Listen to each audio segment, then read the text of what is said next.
Hello, hello. Whoa. Maybe I fixed it. I'm gonna assume that worked.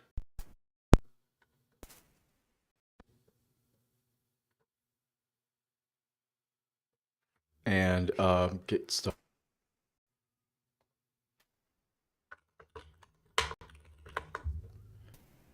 Kind of explain. Okay. Let's kind of recap, and I'm gonna the time. I don't have a lot of time, but I have a little bit of time. But so excited about Chatfield. Chatfield's just a total smash. So far, there's questions about, but Chatfield Fields is the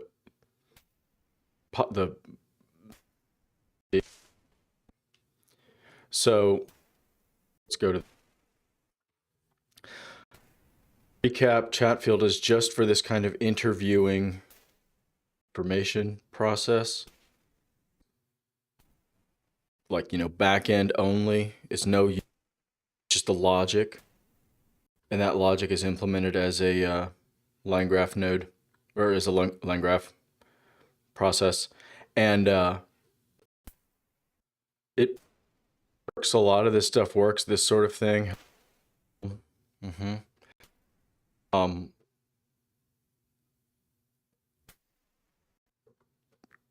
It's just implemented for Claude. Got into it. Kind of releasable, but it's very close. I think especially with Claude Code as going to be lots of awesome work. My goal is to make unit test more or less work, and here work. And let me maybe kind of write down my plan. Read me. Let me just put up the readme. I don't care. Right. There was just a bit of was the init bug. Maybe it wanted to revisit, but then wanted to basically so all those the decorators I originally tried.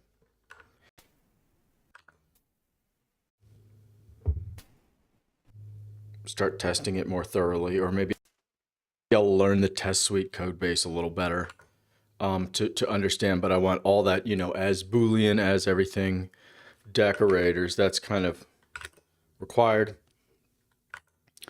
Then with that basically done, maybe a little bit more testing, maybe some basic like end-to-end testing.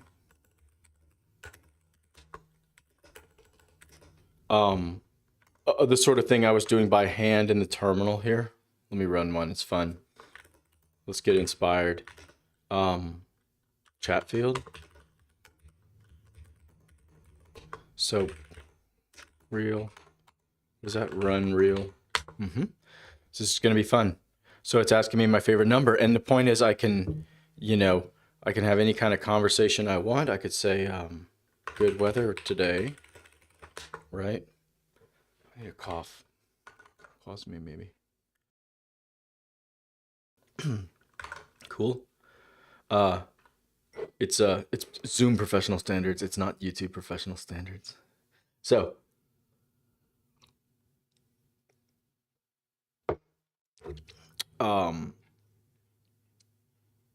yeah, it reprints all the messages. That's fine. Favorite number, none. So sunshine, and I'll say yesterday it rained. Whatever. Okay, so then let's say this. My favorite number is equal to the total number of statements I've made to you, including this one. Right, so my favorite number should be 3 now. Go. 4. Okay, maybe I've got an off by 1 error. That's still pretty cool. Okay. Oh, I wonder if it counted. Anyway, I don't want to get derailed on that. So I said it's AI. Maybe the system message counted. Good weather today. Yesterday it rained. Okay. My favorite number is 4. And the point is, from this favorite number being set to 4, yeah, that's been stored in the data object. That's been stored. And not only has it been stored, but all sorts of, and any other, derivative that I want to define is in there. I kind of like that word, derivative.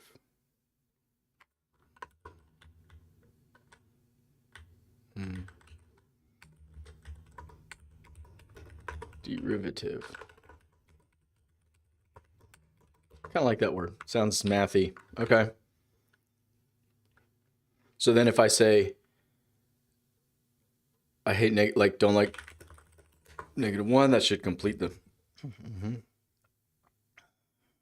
right. And here's my nice pretty printed data model that's represents the conversation. It's been, let's see, yeah, notable numbers. So here the least favorite number is none, and the favorite is this proxy that I've made. I need to cough again. This proxy is a pardon me, is a subclass of string, if I recall. Yeah, it's a subclass of string.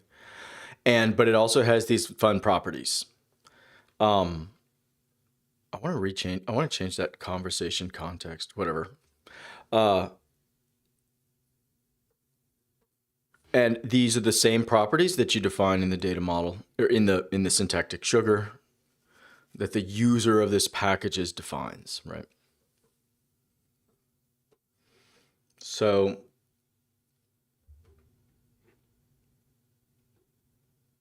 that's the end-to-end part that I think could potentially work. Let me just for fun, okay, so in the plan, then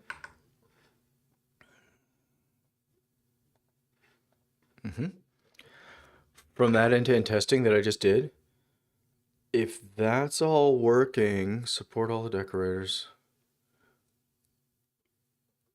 Yeah, like more end-to-end testing. And then at that, JavaScript. That's the point. So if all of that works, I may mix these up slightly, but I want to make Claude Code re-implement this entire thing in JavaScript. Okay. So that's kind of the plan. I don't know if I'll do all 4 of these in 2 hours or so, but let's get into it. So one quick one.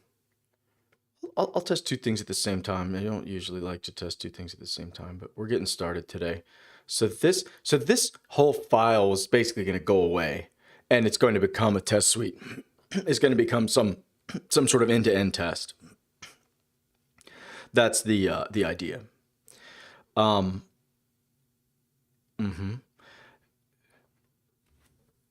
here's what I wanted to test. Why, when I say it's a cliche Apple II program, does it not run my tool?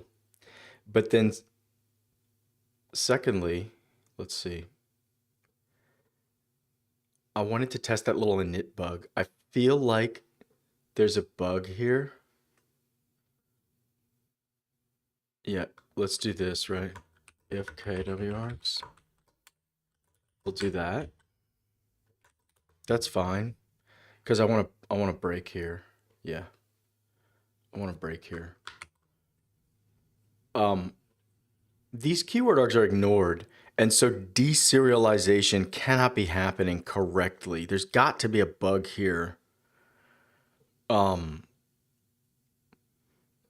oh, look, that to do. Well, I'll keep that to do there for a moment. Model dump is needed by line graph.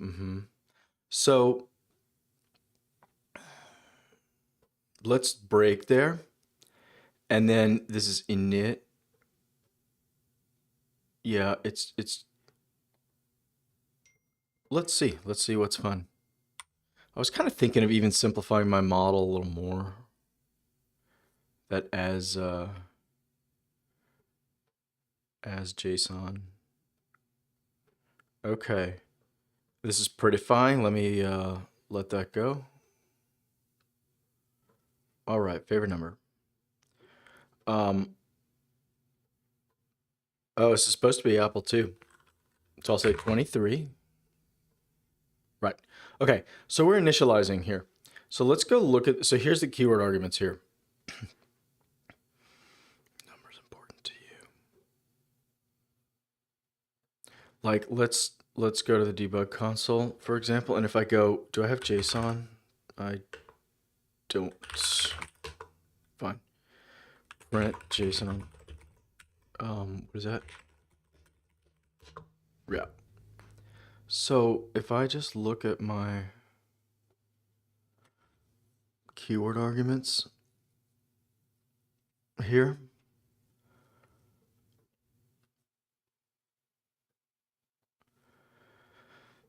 this is the entire definition, and I guess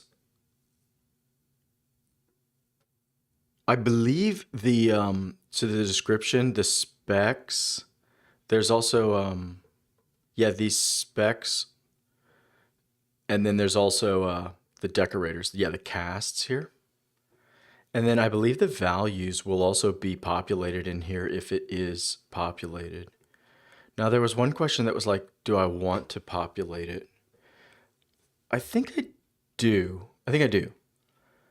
I think I do.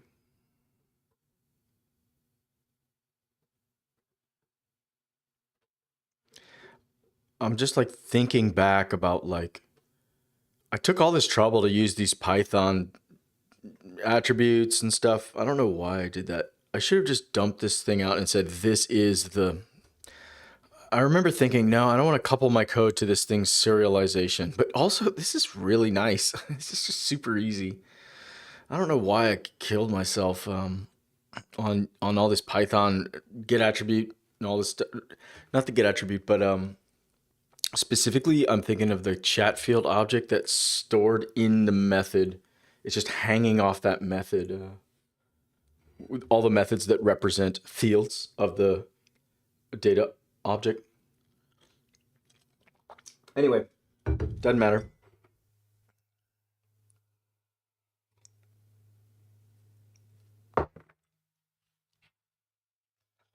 So I'm almost certain I know what to do here. What the point is, so self is going to have some fields, right? So if I say self dot underscore fields. Oh yeah, and yesterday I was really paranoid about properties. I was like, no, keep it simple. Just keep it clear and simple and just keep writing code. Just get it, just write the code. So maybe I can, you know, improve this or something. Anyway, so here's the two fields. So if I go like get attribute, you know, self favorite, I'm going to get a function. Let's see what type that is. Oh, it's blocking me. Of course it is. Right. My own get attribute proxy thing is blocking me. What? Right, that's why there's a pain in the neck. I could just go self.dump JSON, self.model dump, and pull it out of here, but that's okay. So we'll do, what is it? It's the real object dot. Pretty sure it's like that. Can I find that code? Yeah. And then you just pass in self. And then you just pass in favorite. Okay, that's gonna be my function now, hopefully. Yay. So this get attribute is tricking us. That's why these things return none if the data is not populated yet. Okay. Also, these functions are kind of bonkers. They're not proper methods. They don't have a self parameter. You know, that's what part of the reason my IDE is complaining to me so much is because I'm really being quite cheeky with the syntax here a little bit. But I don't care. So I got my method, and so then with that method, if I do what is it, a get attribute on that method, and I get underscore Chatfield, right? Yes, I did. I spelled it wrong. Thank you. Okay. So that returns this object. Oh wait, no. It's supposed to just get Chatfield, right? I forgot. Self dot underscore get Chatfield. Yeah. And I just pass in the name there, and I get it back. Yeah. That's the proper way to do it. And because that's going to auto vivify, that's going to auto populate stuff, which is not really perfect. I don't like creating data at demand time. Just in time. It's better to create data at when you know the information to create the data, then make it. But no worries. So here is my, and so there are no. This is not defined yet. Favorite number. The user has not said anything yet. That's the point. So if I step over, right.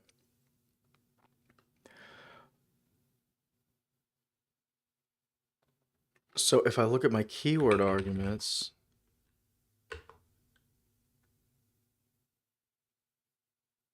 it's going to be in the keyword arguments fields. That's the point. So these keyword arguments is ultimately coming from the storage object or the check pointer.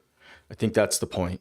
The check pointer stored the model dump of this model, like, ages ago, some unknown time ago, and then it's pulled that serialized data out of storage, and it's trying to reinitialize it in memory. And so that's what these keywords. So these keyword args is basically the storage. So the point is, I think the key. I know what I'm going to do. I'm going to say to do. There's the harder case of what if the entire data model's changed in between that storage and that fetch. But I don't need to worry about that today. I can just worry about what if data has been populated already. That's the only thing to worry about. So if I look at keyword arg subfields, is it? Right. So then I could say like dot get favorite, something like that. And then from that, I could do like a dot get, I think it's value. Yeah, it is. Value, right? Something like that. So that's is done.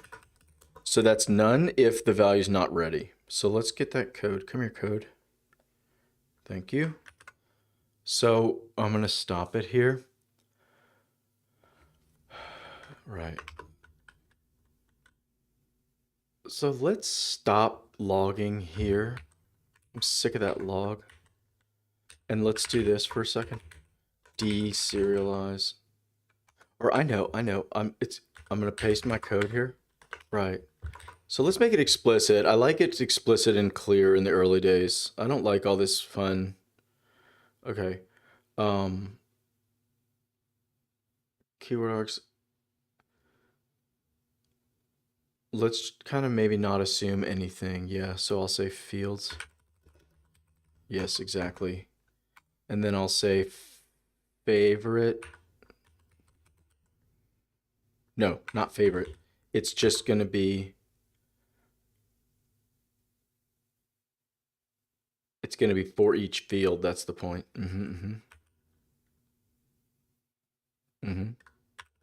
Field name and field. Yes, exactly. Okay.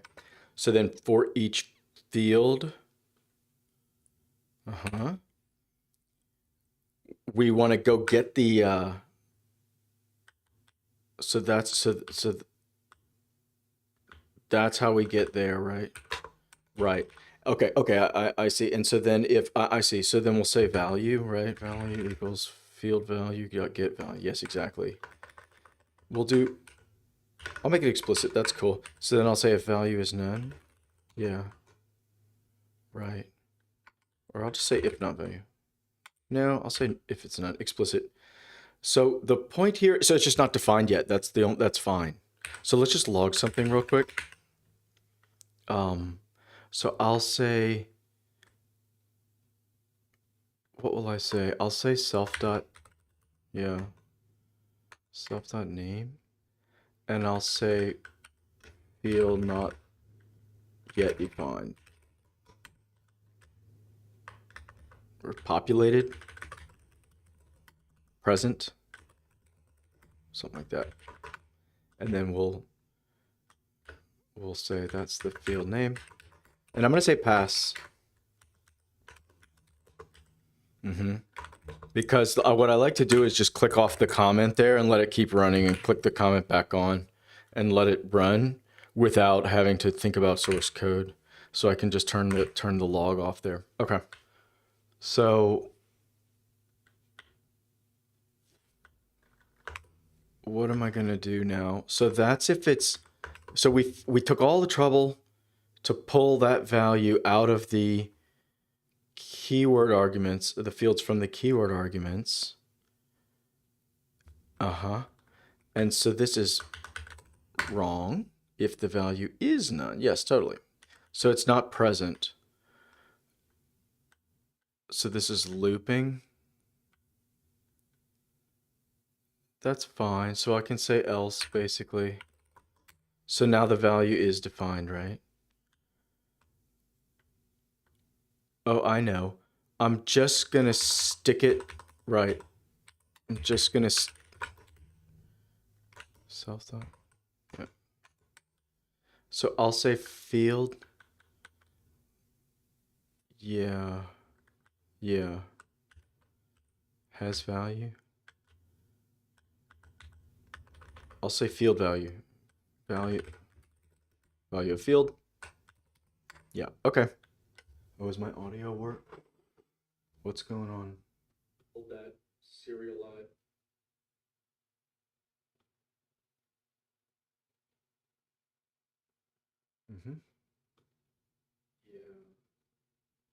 Yep. I think it works. So I don't think, let's see. So we're not, so we're so I know we're deserializing. Why did I run pass super.init? Let's see, what is this? Interview. I'll run super.init first, yeah. I'll do it like that, okay. Doesn't really matter. Then, could I make it, what is keyword? Oh, yeah. Oh, you know what? I don't need this if keyword args. It's going to be a dictionary for sure, so I can clean it up a little bit. Oh, tiny code. Okay. So the point is, anytime we see a value defined in the fields from the keyword arguments, go and put it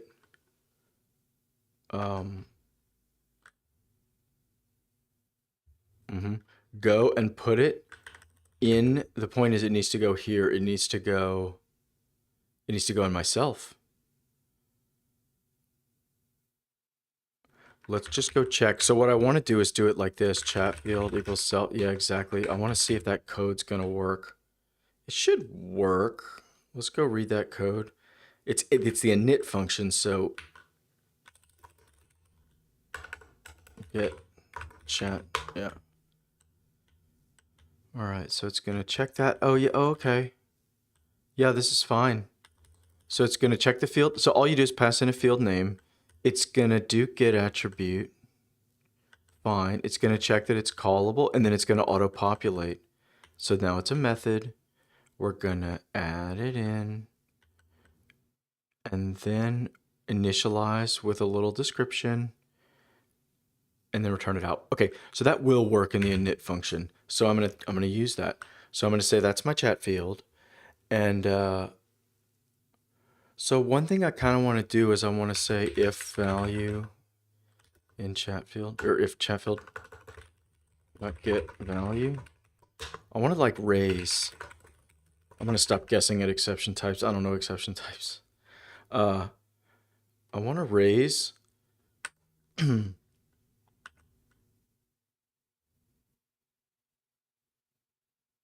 just say, what do I want to say? Oh, yeah. It's the point is the value already exists, already has a value. Let's see. Field name already has value. Yeah. Yeah, we'll try that.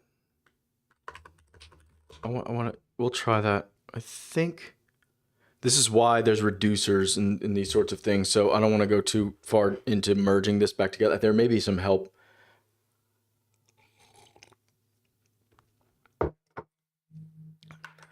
You know, if it's running, but I don't want to worry about that yet. So we get the value, and then what?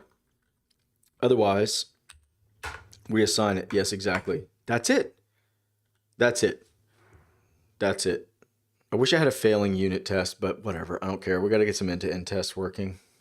It'd be nice to have a failing unit test of this. I'm almost certain this would cause a bug. So let's see if that. Let's do this, huh? Can I break on a pass? Can I do that in Python? It doesn't optimize it out or anything. Oh, wonderful. So the keyword args. Let's do this. Edit the breakpoint. Let's break if it's keyword args. Okay. Good. So it should let me prompt. I don't think it does. Yes, exactly. It doesn't ever pass keyword args into the init function until it's run an interrupt, because interrupts require round tripping through the checkpointer. That's the point. So I'm going to say, oh, this is an Apple II, right? Mm-hmm. It's 1 + 1 + 1.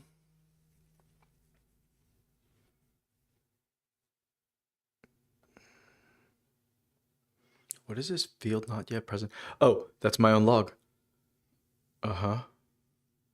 Field not yet present, favorite.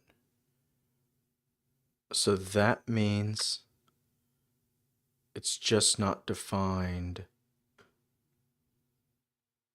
Okay, I'm going to comment it out already. Yeah, it's already going to be annoying. All right, but let's keep going. Go. Mm-hmm. Go. Uh-huh. So it still hasn't passed any keyword arguments. Okay. I trust it. I trust it. Uh-huh. Maybe I won't print a system message out. That'd be fun. Let's talk numbers. What's your favorite number? Okay. Now, just for balance, what's your least favorite? Right, so my favorite float is pi. My least favorite is -2. Oh, did I get an error? Oh, good. Okay, good. I have a bug. I know where that bug is. Get Chatfield. It's here. What?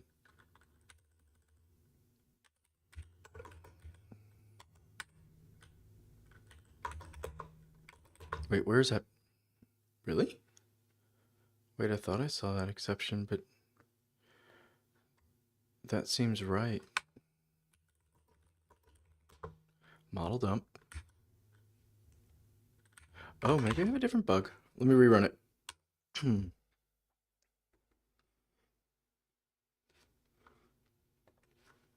So I'll just say 23. Okay. And so this is the keyword args is this serialization. The fields have favorite, but it has not been, there's no value. Let it through.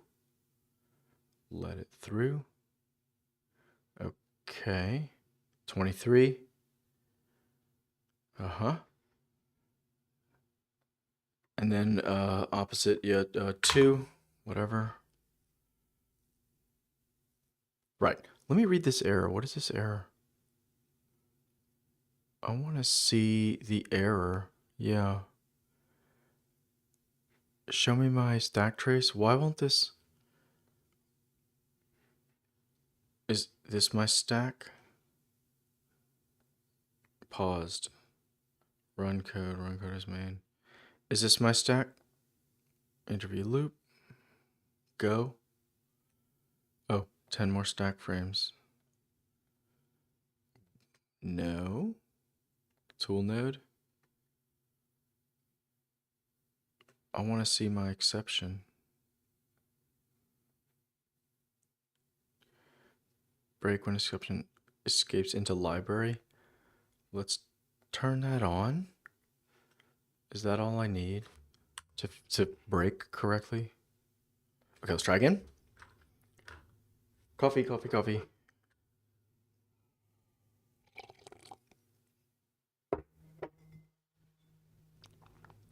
Oh, this interrupt. No, I don't want this. Go.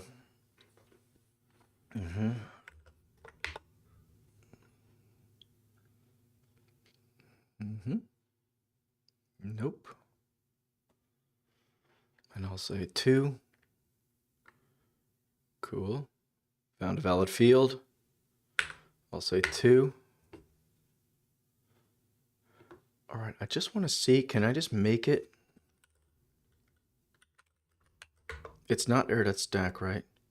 I always get that wrong. Is that JavaScript? Don't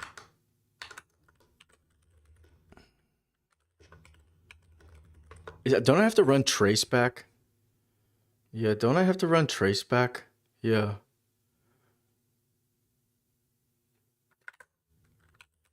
Yeah, this underscore traceback.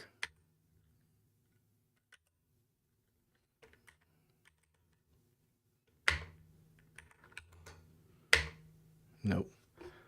Wait, raise error. Hey, that worked. That worked. Thank you. Thank you.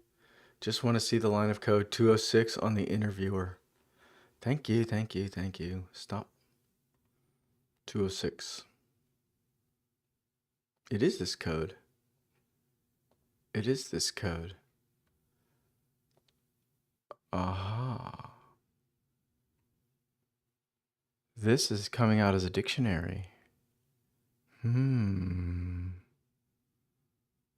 Process tool input. Okay. Let's try this. Let's break here if on the condition that is instance, right?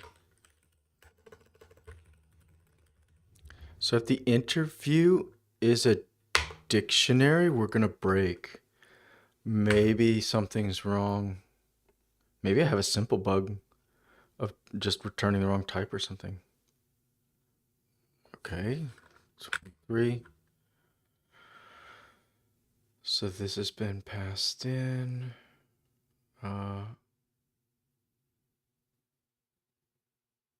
Yep, we'll let it go.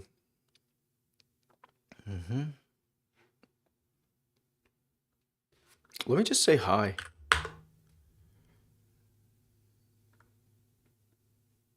Yes. Yeah, the interview object. Okay, I might want to trace this. The interview object. I wonder if I trace it. The interview object is being replaced by a dictionary. Let me just go look. I mean, the only code that I changed today was this. Oh. Was there a reason I didn't I not run super init? Hold on. It was commented out previously. It was commented out. I don't know if that's relevant.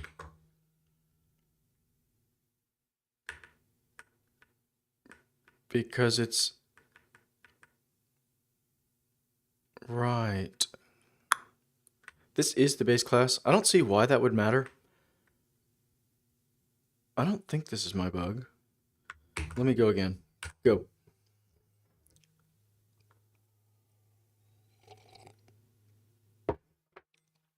I can maybe trace this too. I don't know if that may help. Let's let that go.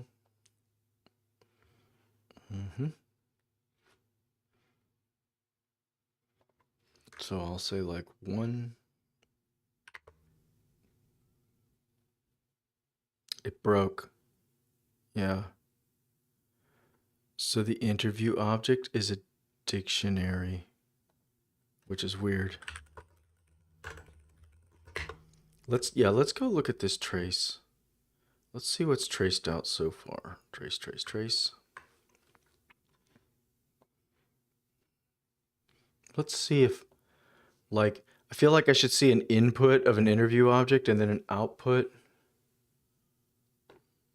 Right. Here's this nice interview object.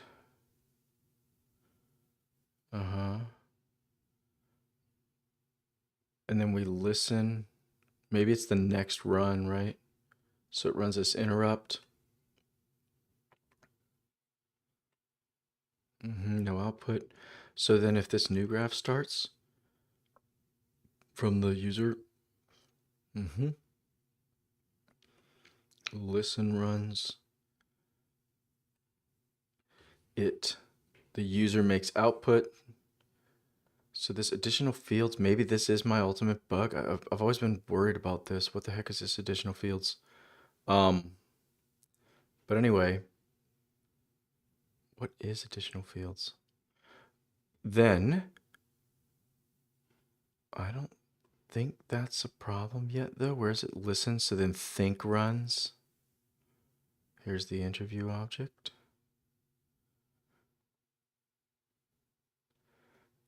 And then call the tool. This is perfectly normal. Update. These additional fields still here. GPT runs route think. The update is way here. Let's do it after the update. Let's look at this think here. Interview. So this value's been stored in.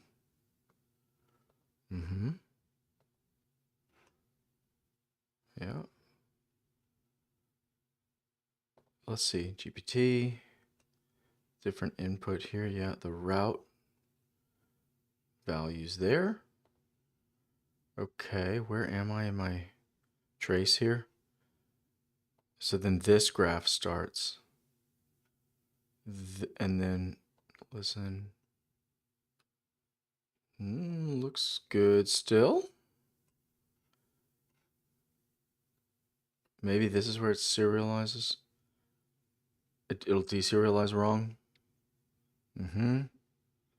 No change here. Then what? Think. Is that what it's doing now?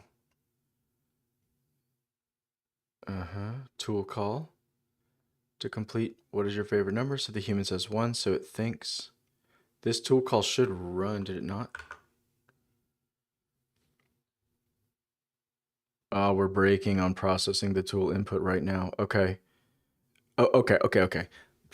Great. So the trace is up to date. This trace is running right now, and I am halting right in the tool call.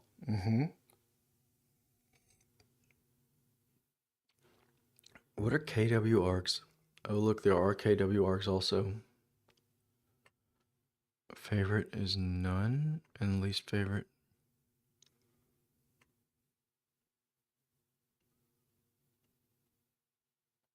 That's the input to the tool. Yes, it is. Yes, it is. Okay.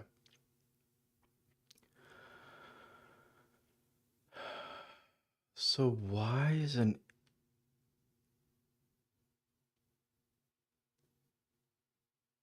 interview object?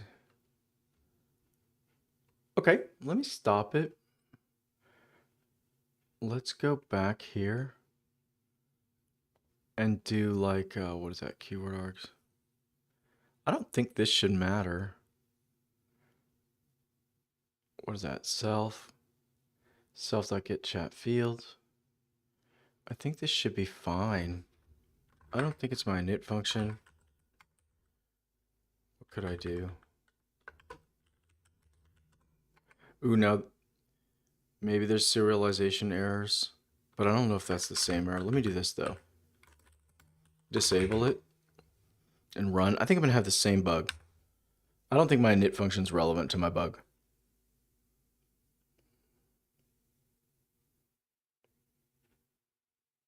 Mm-hmm. Mm-hmm. Okay.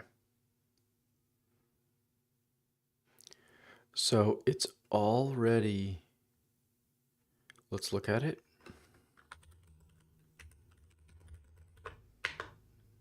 Yep. It's my dictionary. Good. So it's the same bug.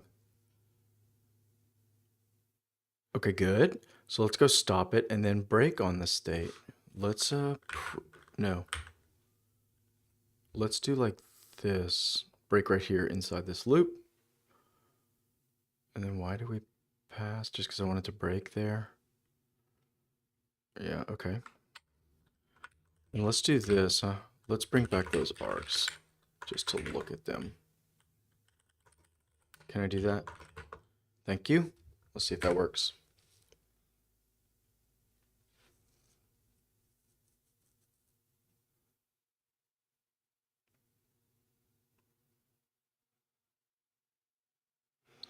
So with that thing completely disabled, yeah, I think I just wanted to say like, right.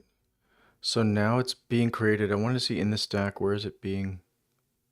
So this is loading. Loading, okay.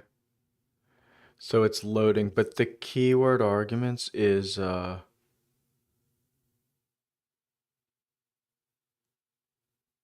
let's maybe block here if I'm gonna, no, that's fine.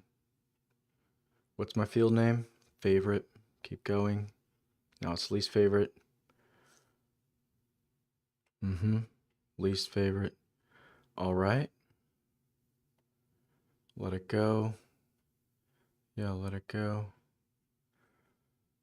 We're deserializing again. Nothing is defined still. Yeah. Let me stop breaking there. Go. Okay.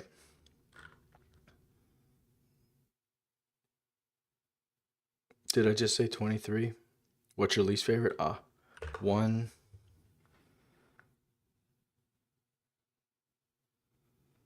Okay.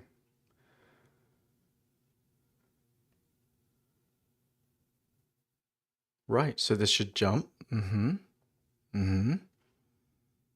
So the value of favorite is this, so it needs to populate into there. So Chatfield is self.get Chatfield. So I forward, that's fine.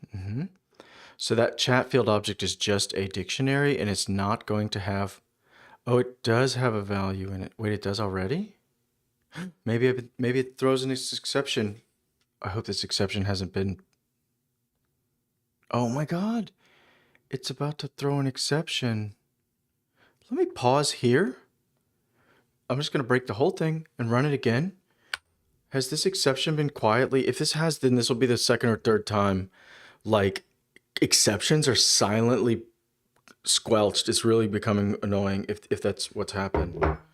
23. Okay.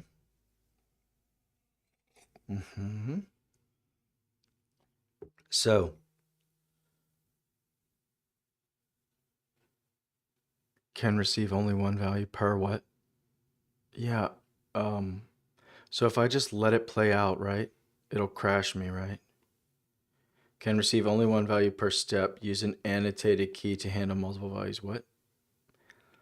Invalid update error. At key messages, can receive only one value per step. Oh, okay. Cool. Interesting.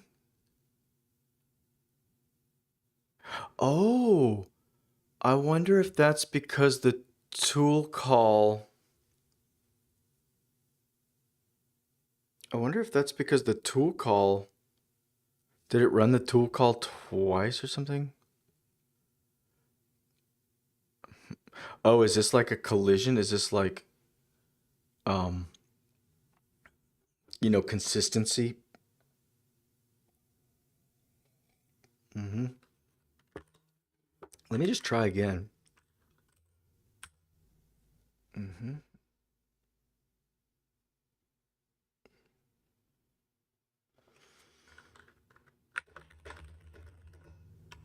Okay, so I'm 23 and don't like 11. Oh, that's bad. But let's just keep going. That's bad. That's just a random bug. That's just a random crash from some sort of race condition or something. Who knows? Let's keep going. So,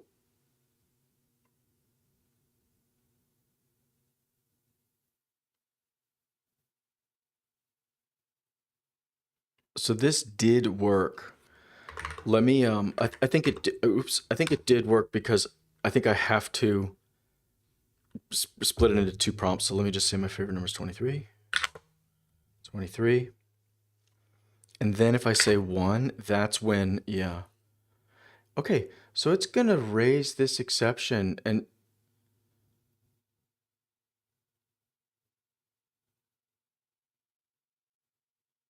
I don't know how I feel about this. So it's running underscore init, but for some reason, there's already a value in this Chatfield object here.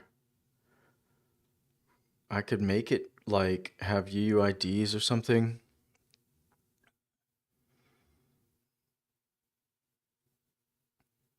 Let's do this. Let's log both cases. Let's do this, right? False alarm. Fine. Let's just do that and break it here too.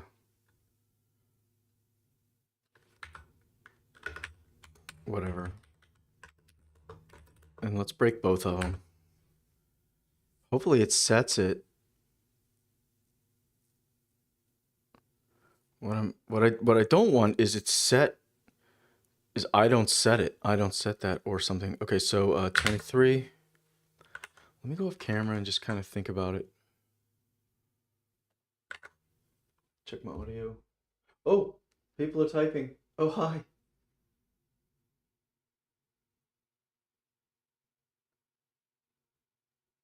Oh, okay. Thank you. I see comments in the chat. Yeah, I see comments in the chat. The answer is yes. At the moment, I'm debugging. I think the last kind of major logic bug or logic gap in the broad system, and my intention is to prepare this for actual more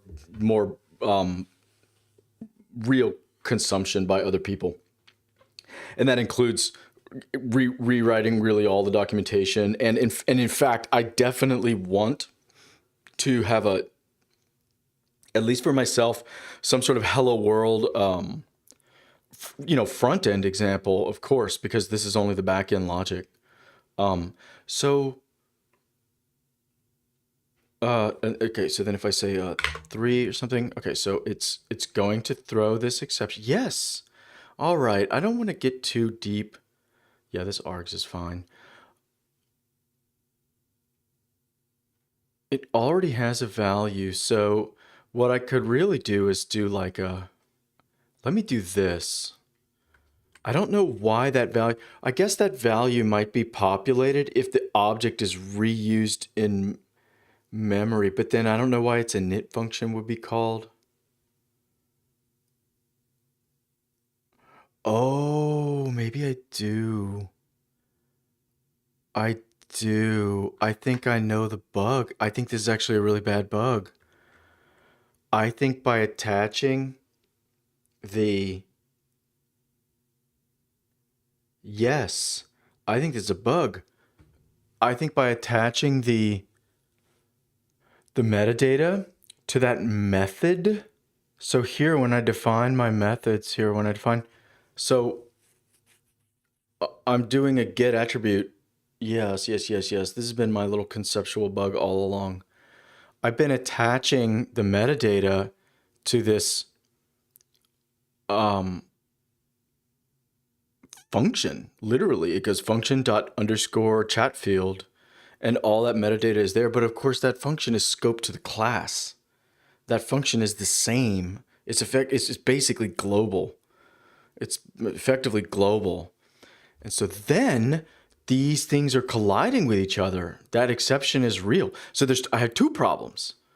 I have collisions from reusing basically global variables that I shouldn't, global objects that I shouldn't. And then secondly, this thing is, I think, not really surfacing the exception very much. Let me just run it in the terminal. Yeah.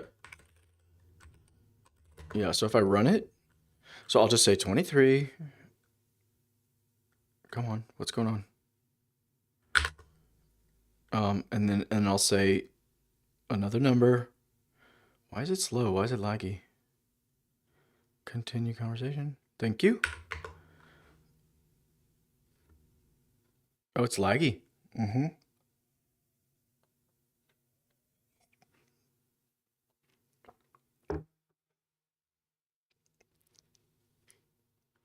I think I remember the code. I think I remember saying, wow, you shouldn't really catch the entire exception class deep in this deserialization code or something, because it squelches exceptions. That's exactly what's happening. And I think that is the exact code.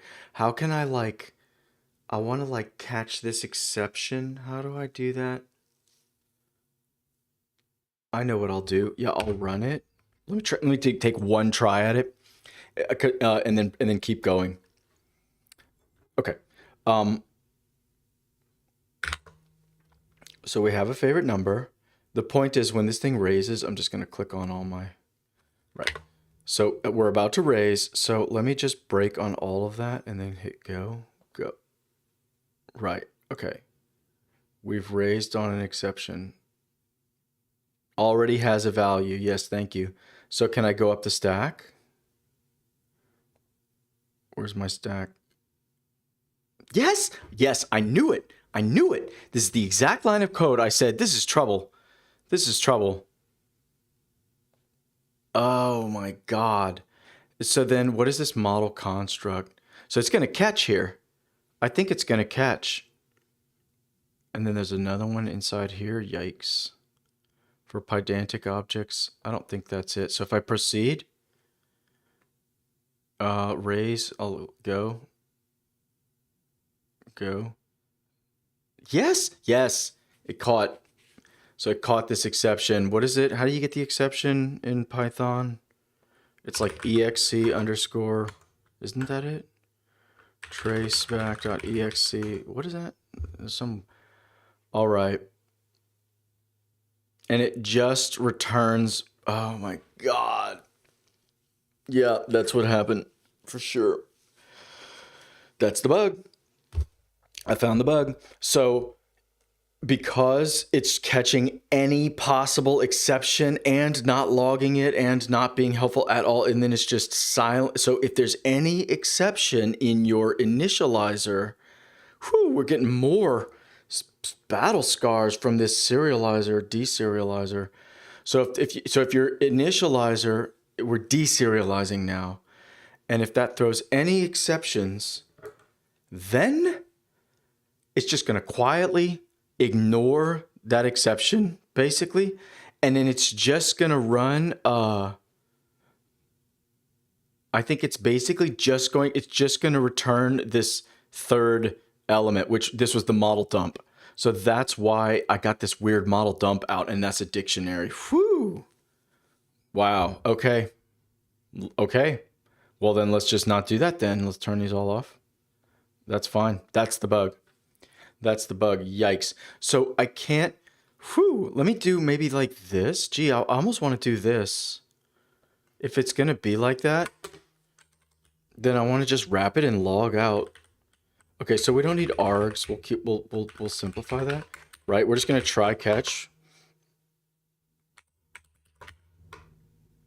Inner init, right?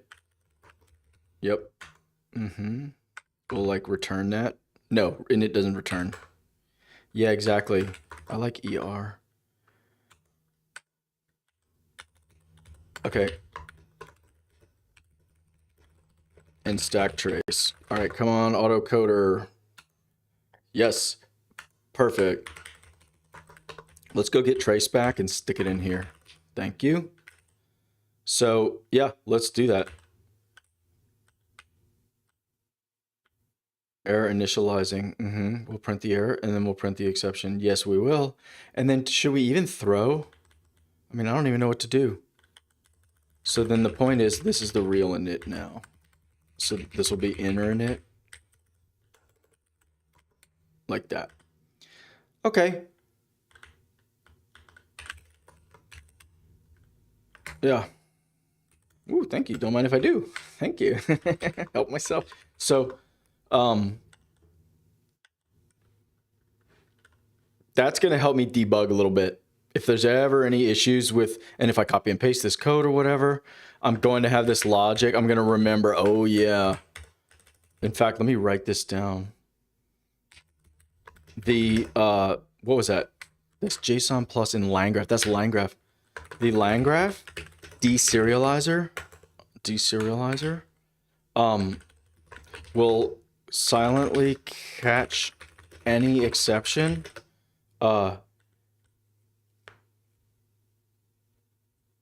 and then just return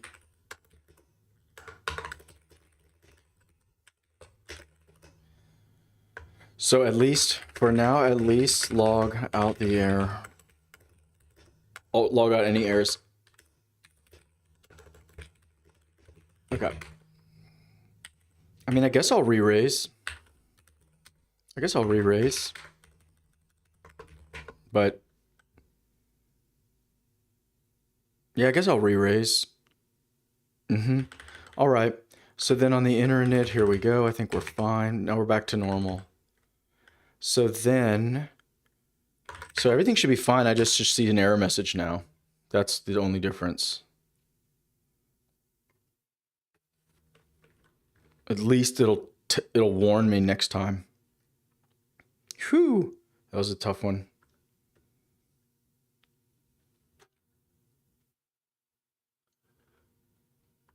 How's my audio? Cool.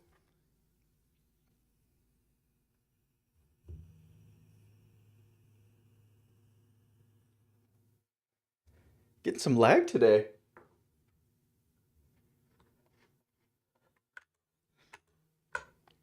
Let me turn myself back on. Getting some lag today. Boop. Microphone. Pardon me. What? Still no? Oh yeah, must be. Wait, what? Hold on, I'm killing it. I don't know what's going on. Rerun it. Maybe this is the time to switch to Anthropic backend. That's another just small thing.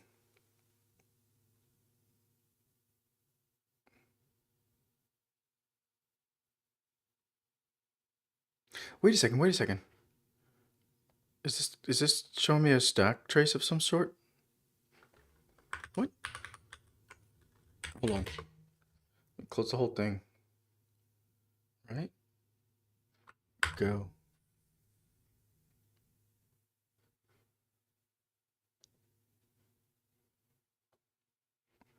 What? Okay. Why all of a sudden do I have random problems? During an import? Run as main. I wonder. Really? All right. What is that? Which Python? Right.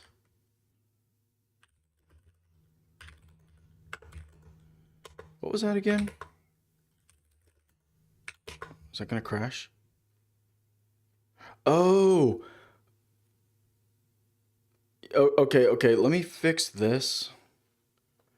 That might fix the other one too. Right. So we just take key WArgs. This also takes key WArgs.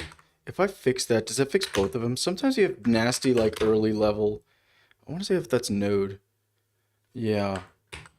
Like, oops. I just control D. I gotta stop that. Ignore EOF. Okay.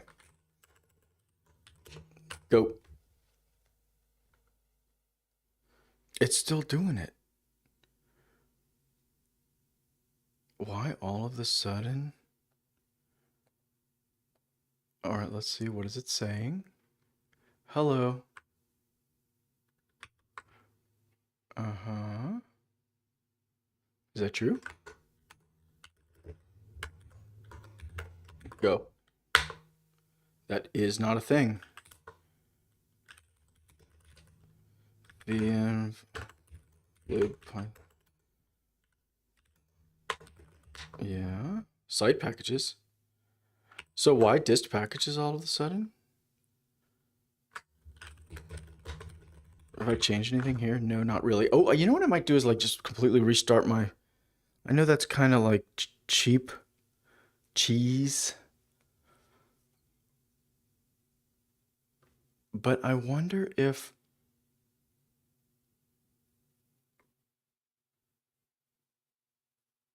it's doing it either as a consequence. So one thing I could try is... yeah, killing it.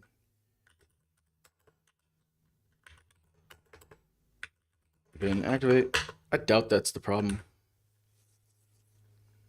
That's not the problem. Yeah, no, okay, we're stopping this and we're just completely exiting. I don't believe... I haven't changed much. Code. Code. Okay. Code. Whoop. Let's pull it back up. If this works, I'm not sure how I'm going to feel. I'm not going to feel good, actually. If this works, I'm not going to be happy. Good. Okay. Why all of a sudden do I have a ridiculous error? This is dumb. Oh, I know. I don't. I have an ID10T error. Yay, it's back. I'm catching all these exceptions, and there's a million exceptions internally. This is what happens. Yeah, this is what happens when you're dumb. Okay, 23. And I'll say my least favorite number is 1. So we're back to I should have a normal exception.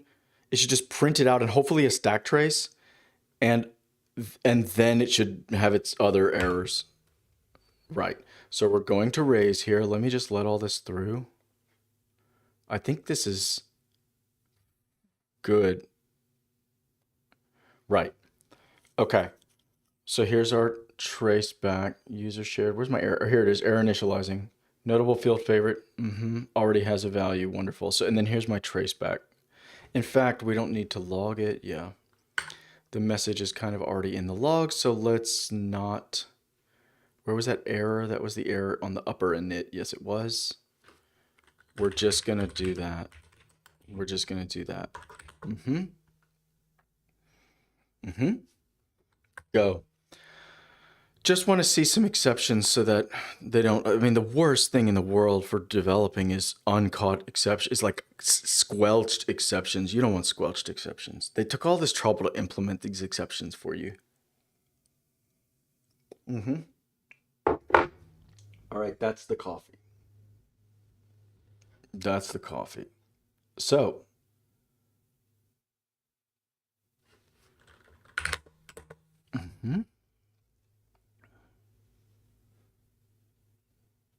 right. So this return is not usually caught, so I'm going to stop. I'm going to stop breaking here, and then it's typically. So I guess I will have a little sentry thing, maybe.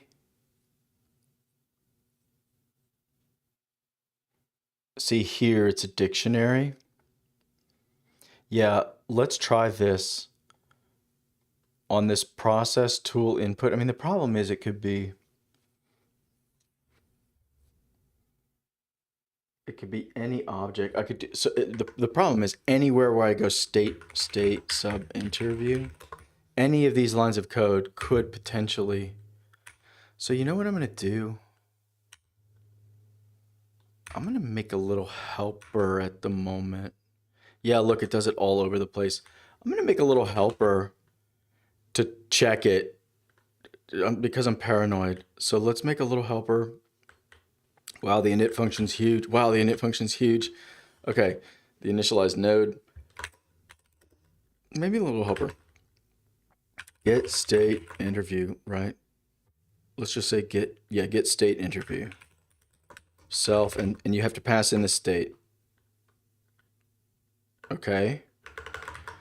And what it does is, so it's going to say, right. In fact, yes, I do want that. So I'm going to say if not, exactly. Yeah, exactly. Interview bang R. Okay. All right, so now everywhere where I go state sub, and then it's like this. So let's look, it's state bracket. Can I do this? Quote. Can I do that? Interview bracket, quote, whoops, bracket, quote, close bracket, close literal bracket. Yeah. And we'll substitute that. Right.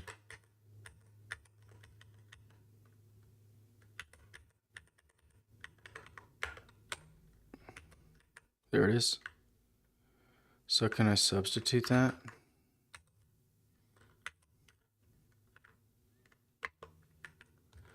Stop it.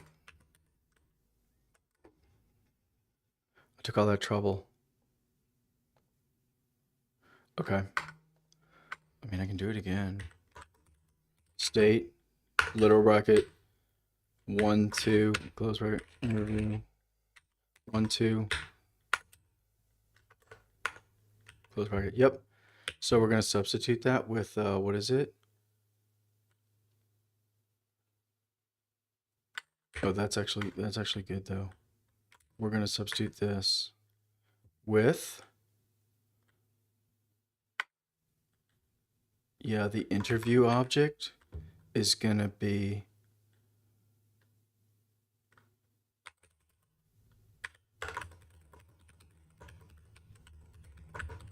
like that every time. That's the point. Yikes. Yeah, let's just keep that for now. Yep. Yes. Yes. Yes. Yes. Yes. Yes. I think that's right. And no. Right. Basically not. All right.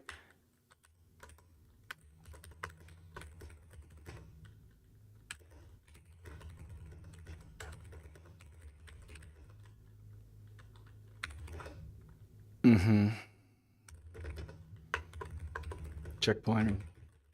Yep. So hopefully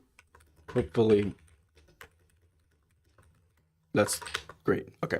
So now I put this little sentry in here to check again, but hopefully, I mean, this could be done with a ton of unit tests or whatever, but that's fine. So now every time an interviewer wants to get the interview from its state, it's going to check it everywhere. So that's another way I'm going to catch this bug. So now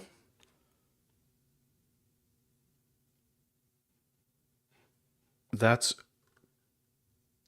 the only thing now is it's not actually fixed. So now I can actually go close JSON.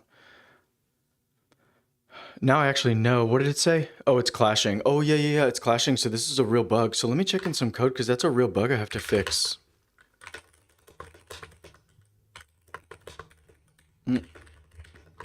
Notes run. So what's changed in the real runner? That's fine. Chatfield, what's changed in Chatfield? Okay.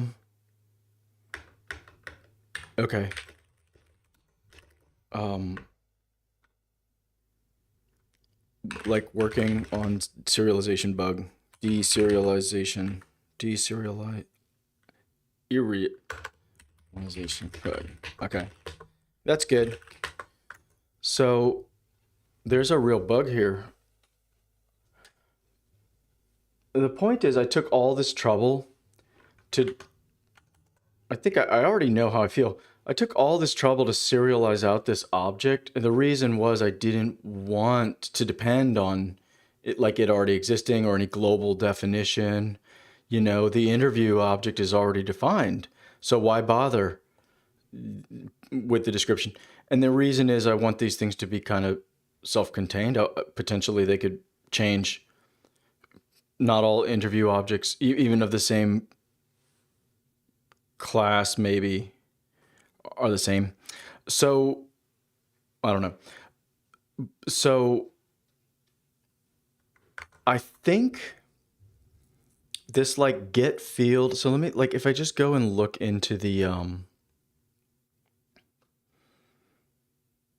model dump, I'm starting to think let's just have one big object attached. Let's have one big dictionary attached to the object, and that's it. And that dictionary is per object, and that's it. It's certainly, this is a total bug. This is just a huge bug to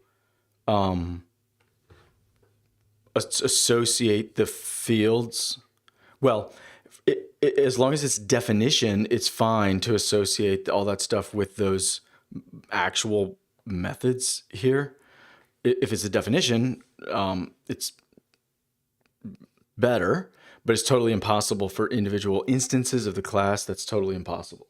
So let's fix that. And so I think basically this model dump is just going to get, I think all it's going to do is get a little, so this is a method, right? So if it's a method, why not, you know, in the inner init, why not just, we're getting all these fields. This is coming in from the keyword arguments. Okay, so this get chat field still works. So if I re-implement get chat field, it should kind of be okay. There's a little bit of code elsewhere that checks on all this, but that's okay. Chatfield.get value. Yeah, I think that's okay. So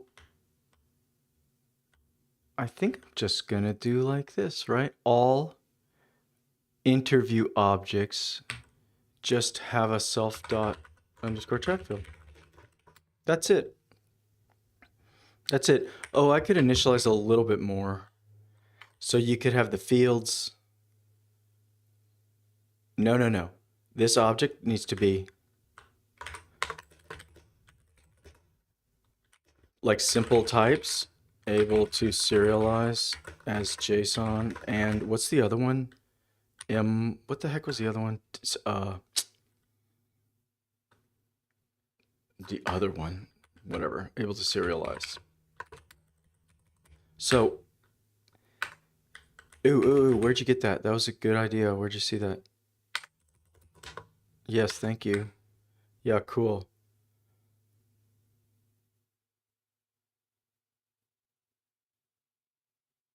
Sure. Type, description. Yes, docstring, yes. Value. Yeah, that can be none.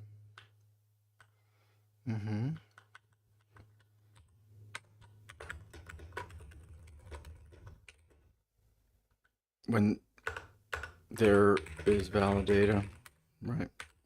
Okay.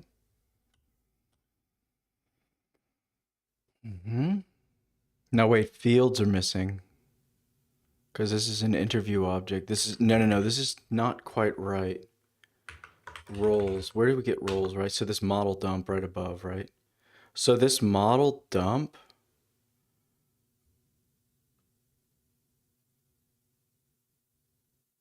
I think it should just basically return. Let's try it. Let's try it. Let's just return self._Chatfield. That's the idea. I wonder if I should at least make a copy of it. Let's just make a... Yeah, I'm going to bring in a copy. Let's just make a quick copy, huh? Copy. Yeah, exactly. Let's do that. Let's try that just for a little safety. Okay. So then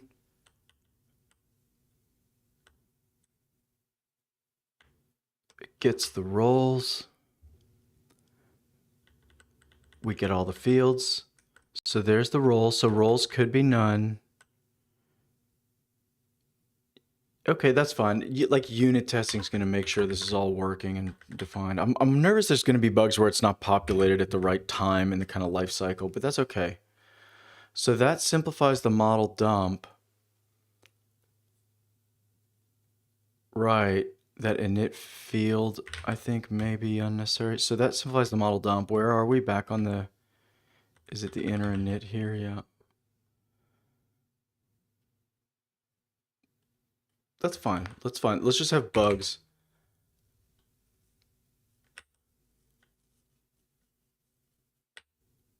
Here's the model. Here's what we expect. Here's what this thing really actually needs to look like. It needs to look like that. So let's make that. So type is a real thing. Description is a real thing. There's roles, right? And in fact, these roles, I may want to populate them now. Yeah, we're in a method. We're in an object method. It's paradise. It's paradise. So these casts and specs are not, those are field level. Exactly. And then there's fields. Yes. So then fields are known. Fields are definitely known.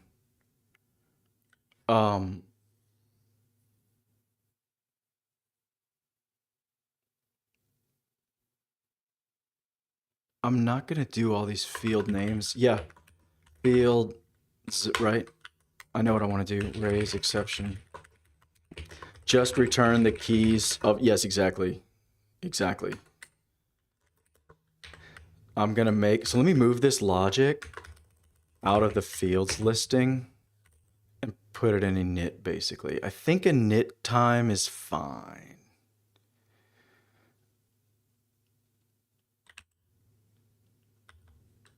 Right, we're going to populate some fields. So the type name, that's fine. The roles, we're just going to say goes in there. So then what is this? Result. So now,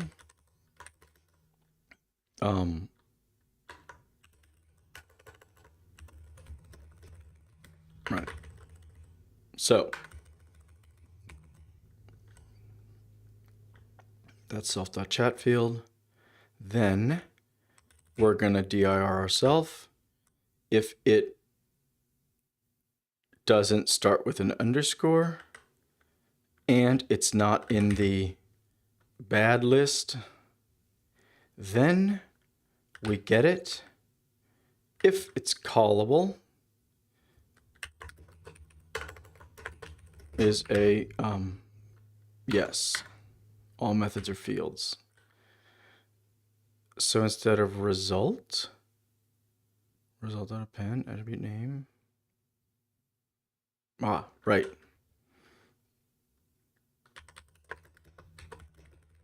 Yes. What we're going to do is we're going to say self.chatfield, right? Subfields, yes. Sub my name.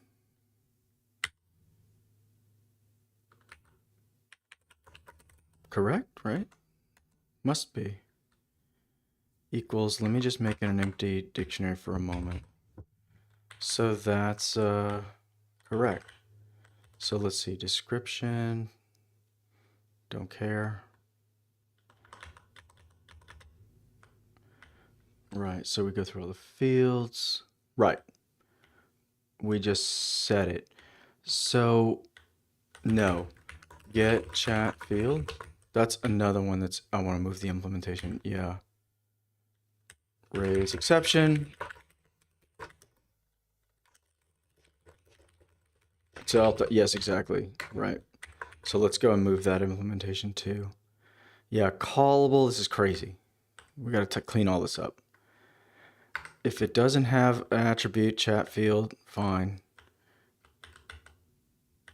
So the only thing it does, the only thing it initializes is, just the description, which is this callables, which is this, yeah, this methods, right? So the description, let's just do that. Description will be exactly the doc or its name. Thank you. Gone. Good. Maybe this is a little less sloppy. Initializing stuff in the initializer is definitely less sloppy than in like a helper property. So this is good. Don't want it, don't want it, don't want it, don't want it. Okay, nice and clean. So then this is fine. That's not bad.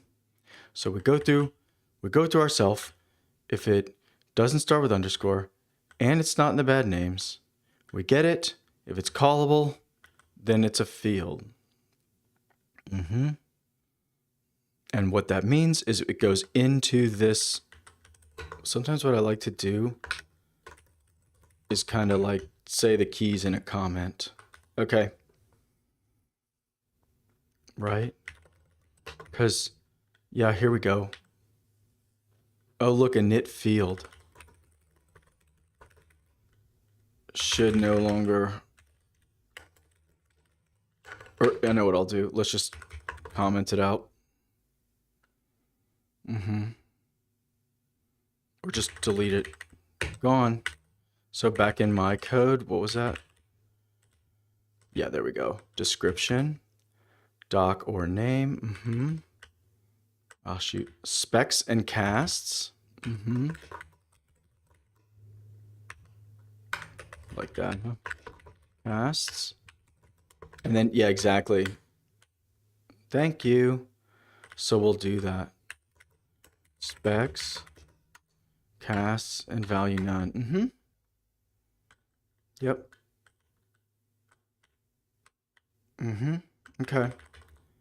Good. It's all consolidating. This is great. Is the camera, microphone working? Yep. Good. Let me go off and keep thinking. Just kind of, oops, where's my mouse? Yep. Keep thinking. So I think that's basically going to work. I'm not going to debug or log just yet. This is basically fine. Oh, I know what it's going to be. It's going to be field name. Yeah, exactly. It's kind of like that. It's a weird comment, but it's kind of like that.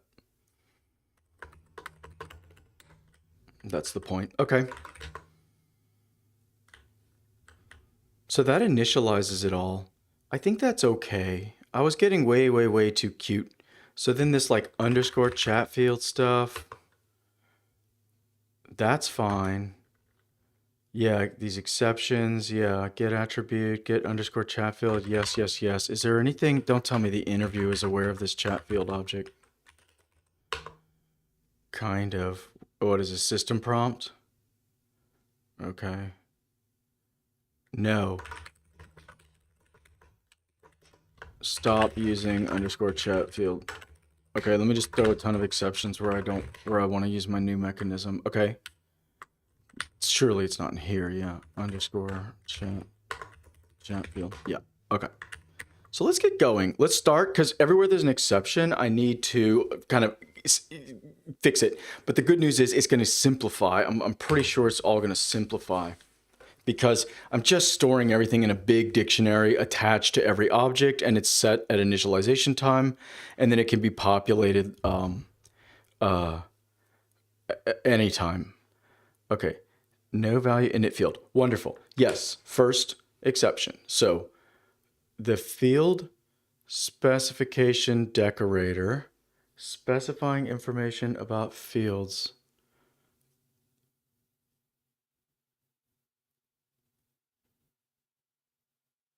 Fields. Oh, yeah. Specification. Like must or whatever. Right. The name here. This name is kind of bad.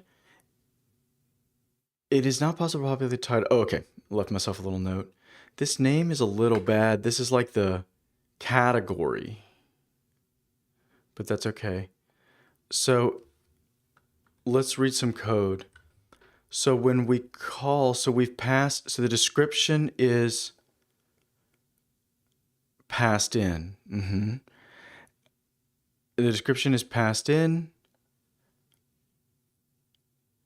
meaning like, oh, it must be greater than 0 or something like that.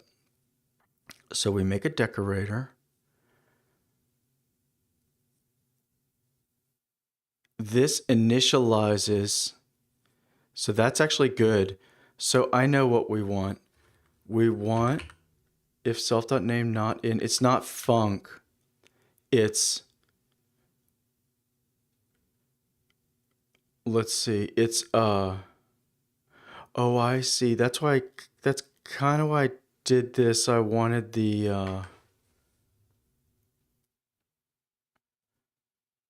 I don't have access to the, like object right now, but that's fine. Let me just fix this. So this is for specifying information. Okay, so the good news is all of this decorator stuff runs way, way, way before initialization time. At this initialization time, all those decorators have run. So these specs and these casts, I could actually populate them instantly. Yeah, at initialization time, I'm pretty sure. So these decorators will attach definitions to the function itself, like this. This has to stay. This has to stay. There's a little bit of information attached to the actual function. But because it's a definition, I'm okay for now. You know, that doesn't really change between runtimes yet. Oh, I'm out of coffee. Switch to water. Okay.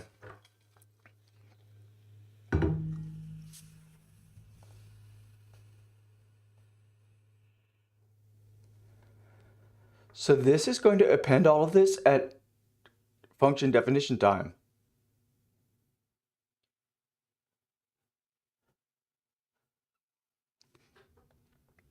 Good.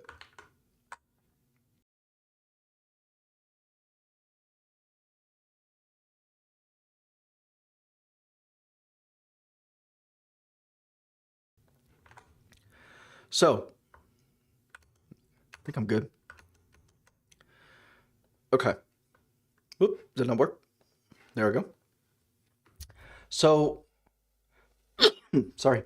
The,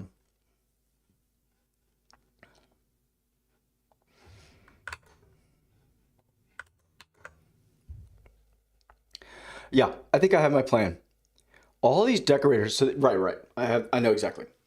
Decorators are all sort of at class definition time. They all execute, as it were, like, you know, at boot up or in the earlier stages of the program. And there, specifically, there's no objects. Nothing's started really running yet. There's basically no objects yet, right? They're just defining all these classes. So I cannot do anything clever in these decorators. So this is great. So the decorator will attach to the like class definition, these methods, these functions, and it's going to continue to, let's see. So here's the specification. And then here's the casts, right? Whoa. Oh, the cast is a little different. So the specifications, that's fine. In fact, let me test and see. Instead of name here, we'll say spec category, right?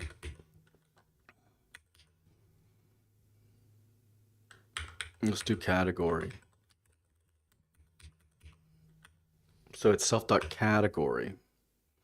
I like that better. So then there's a list of specifications per category. And then we append ours into there. Yep. Maybe a fun little like I could just do a really easy deduplicate. Right. I could just like print a warning maybe.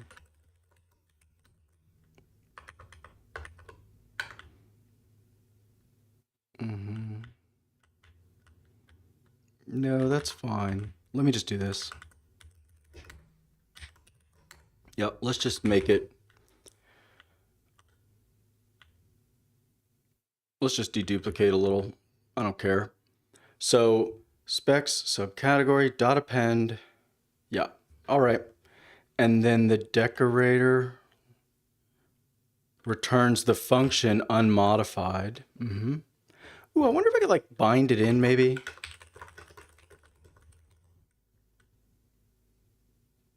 I don't care. I don't care. Okay. So that's the field. So that's going to work. So it's going to carry on using that underscore Chatfield.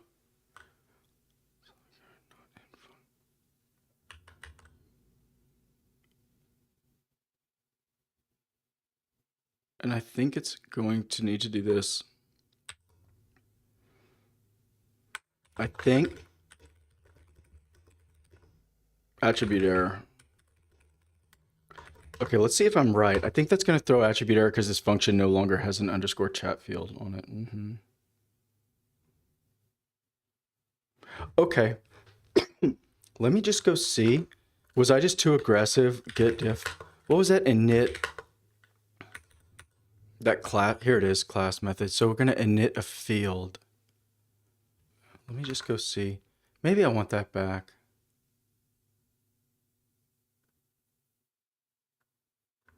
I just say init the field, and all it does is populate it. Yeah, I want that back. I'm just going to copy and paste it. I want that back. Because that's for a field, and I still need that code. The description. No, let's not do the description. Okay, good. So let's go bring that back. Where was that? Maybe under the init stuff. What is this? Fields. Let's just put it here. Come here.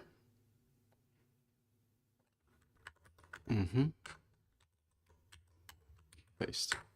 Thank you. Okay.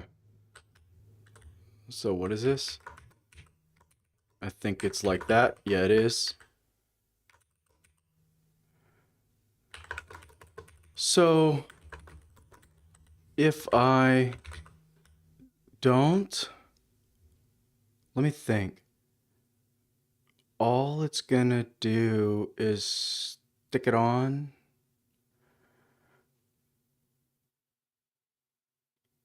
I want to be like not redundant. The specs and the casts.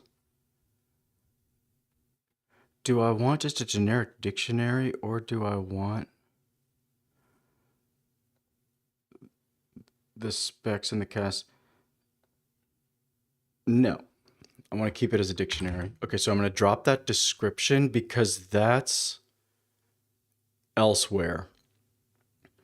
I want to try to not be...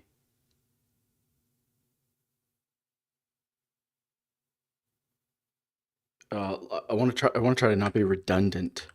Okay, so, but that's fine. I think this has to be this way.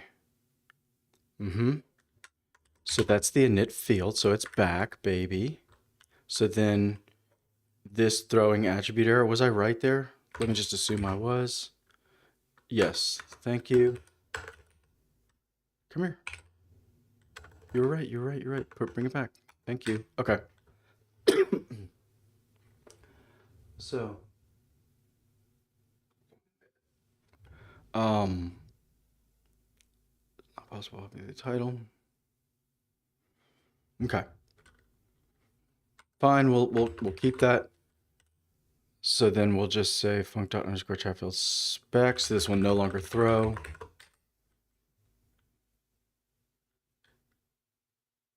The category becomes populated, and then we append ourselves, presumably. I think that's done. Let's just go read the next one. So that init._init, yeah. On this decorator too. Fine, okay. So then the point is these casts are all known. I can actually populate all of these. Yeah, it's gonna be more like this. New field, right? It's gonna be something like that.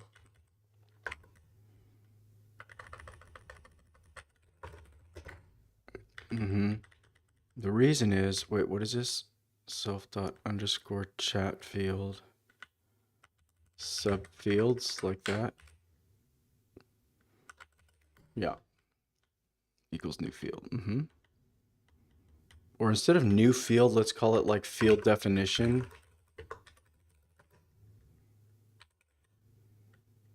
We'll call it the field definition. Okay. And so then we can copy the specs and the casts in. I know. We should be able to call a class method. Yeah, once we know that it's callable, we can call a class method. Can I do this? Self._class. So can I do it this? Yes, exactly. So let's initialize it. So that's going to make sure it's got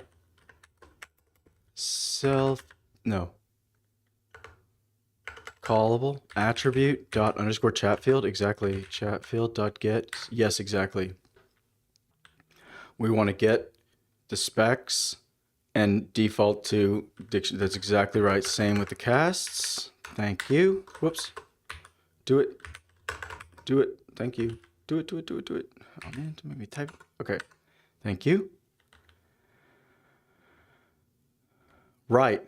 That's what's nice. The doc string's set. Everything's already set. The specs in the cast. So the specs in the casts. Is there anything else? That's fine. I'll find out soon. Is all set at decoration time. It's associated with these functions. But then at initialization time to the object in the field definition, it's all pulled out of the, it's all pulled back out and placed into the local object as a, oh dear, do I want to, oh yeah, I definitely want to, I know what I'm going to do. I'm just going to copy this whole thing. Yeah, I'm going to copy this whole thing for sure. Yeah, you know what I'm going to do? I know exactly what I'm going to do. Copy, _Chatfield. So let's do this. We'll call it Chatfield. What? Interview. Chatfield _interview. Let's call it like that. And then, whoops. Rather than pass, we go exactly. And then we go copy.decopy. We just dupe it. Okay. So we build up that whole interview object here. All these fields populate. Everything populates, and then deep copy everything. The point is it's supposed to be serializable, right? So should be no problem. So I like that because then I mean, it's a little bit kind of insane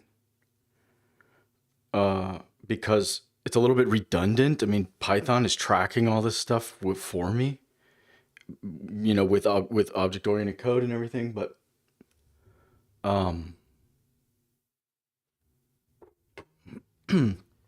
So that's all inside this one underscore Chatfield field. There's still a bunch of stuff that throws, so let me just run it and see what else throws now.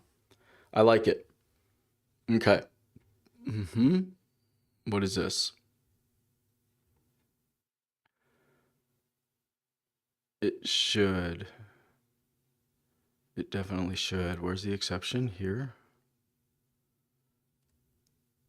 Underscore Chatfield.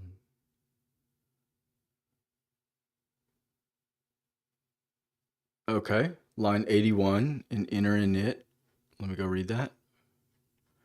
Line 81. So it's assuming this. Oh, correct. correct. That's a bug. It's the Chatfield interview. Thank you. That's the only bug like that. Go. Thank you.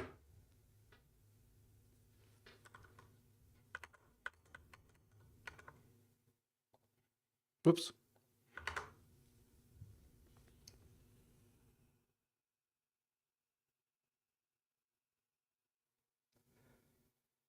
Yes, totally.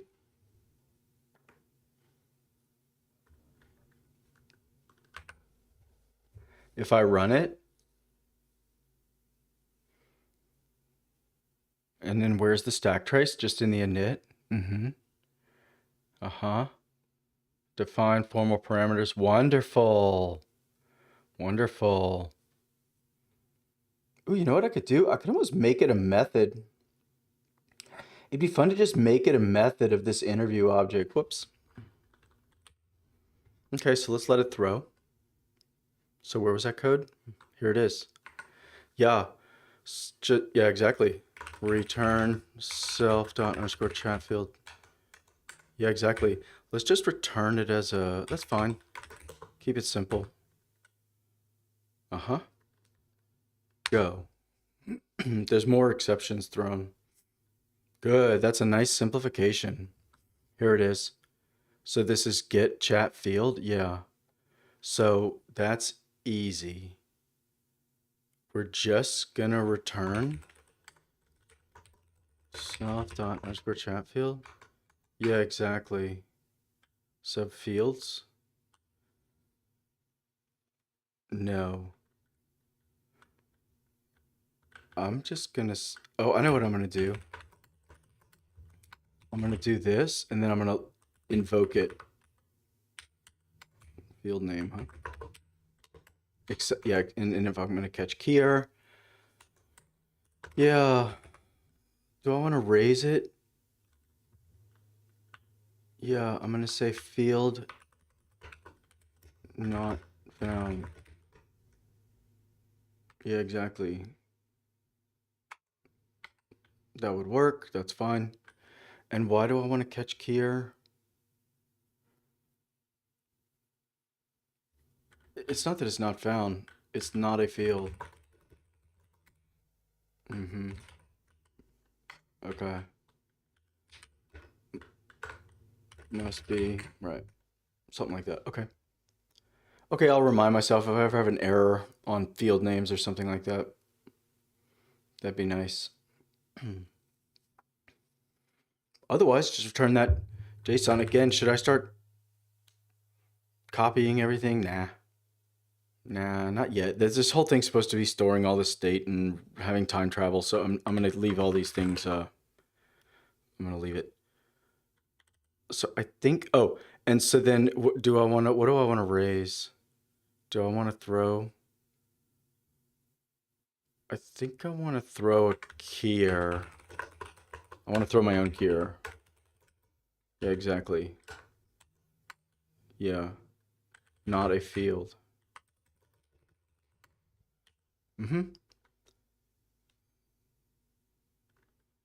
Perfect.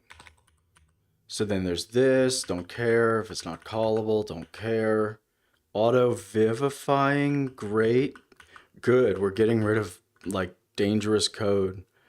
Attribute, yes, keep it simple. So all it does is just try to return your fields, and then it'll just return it'll just throw a more clarifying error if there's a problem. Wonderful. Simple. I like this. I like this. Okay. Stop using underscore Chatfield. So what's going on? So where are we? We're in the system prompt here. Okay.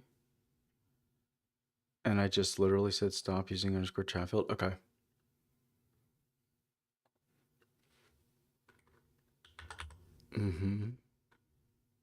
So these are the field names, right? So I think I can do it like this, right? I can do, it's the interview object. Yes, exactly. So that get chat field's still gonna work. That's it. I think that's it. I think that's the change. Field. Yeah, we don't have to. I think that's good. So this just returns the keys of the dictionary, and then this is just going to basically pull the dictionary by key. So fine. I already have legacy code. I haven't even shipped anything, and I've already got like legacy code. Okay. So wonderful. We'll keep all this. Specs. Prompts. Oh, you know what? I kind of want to, let me think. The casts, I don't want to, disabling casts for the system prompt because they are required parameters for the tool call. Yes, exactly. So let's just say, what is it? For cast and cast prompts. Yeah, I'm just gonna obliterate it. I want to keep that code executing though. I don't know why. I want to keep this code executing for a moment. I don't want to comment it out. Okay.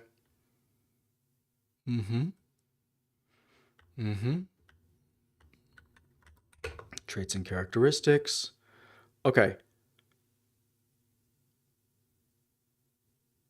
Do it. Fixed. Pretty good.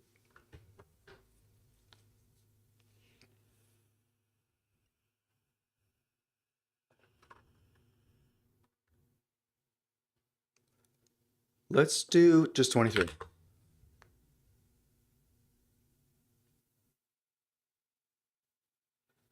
Oh, this is good. Favorite already has a value set none. That's really good.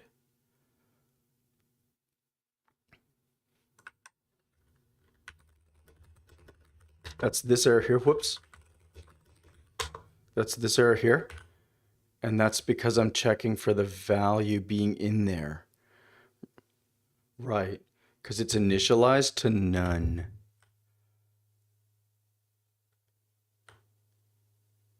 Yeah. Let's do this. If chatfield.get value is none, then we throw. Stop it, stop it, stop it. Oh my gosh, it's getting worse. Do I have caps? Oh, caps lock always gets me. Undo, undo. Pardon me, undo.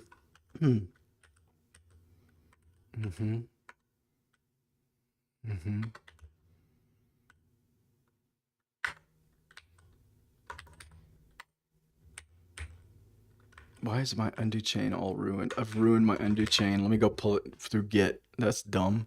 What is that? Interview.py? Interviewer? Yeah, all this. Let's just bring it all back. Revert it. Thank you. Thank you.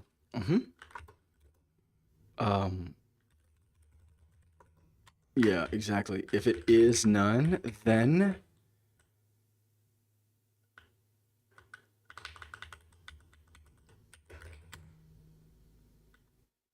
no, let's just do this. Just like that. If it's truthy, keep it simple. If it's truthy, then we throw. Otherwise, set it. Okay, so we can still collide. I like that. That That exception for that collision is what made me discover this really deep bug.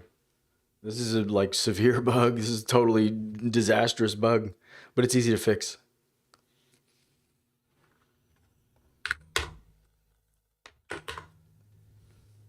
Awesome.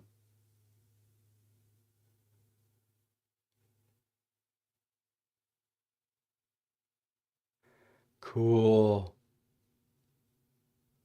Notable has no attribute underscore Chatfield. Object. Okay. So this is 143. Oh, I'm right. I'm right. I'm right. I was right. I was right. I know this. This is the like dependency problem with the init function. Yeah. So this init function hasn't populated it yet. So then when I get the field, yeah, I'm not going to be able to do that. I'm going to have to make it a little less dry. This is assuming an init has run basically. So I can't run this in the tool, but it's so simple. I can just take one line of code and move it and copy it out. It's fine. So where was that? Get, come here, get chat. It was here. It's this. We have to do it this way. Fields, field name. Yep, that's all. And then instead of this self.chat field, it's that Chatfield interview. It's that. Simple. Simple. So that fixes that. And then that whole Chatfield interview is going to be deep copied as usual. Go. That's good progress.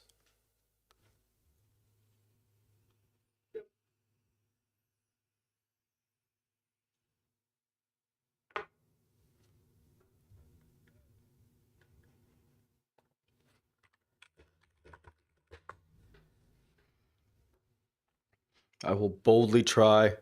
Cool. So now what?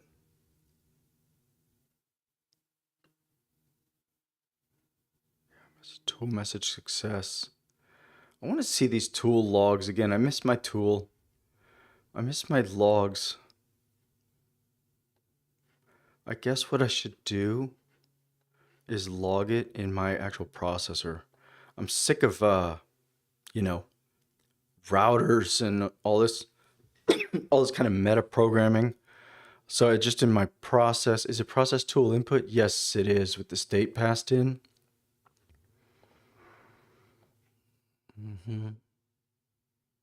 Yeah, I think I know what I want to do here. Something like this. Exactly. Thank you. We'll log out all that tool input. Let's actually start that. That'll be fun. Go. Click myself on again. Okay. Hi there. All right.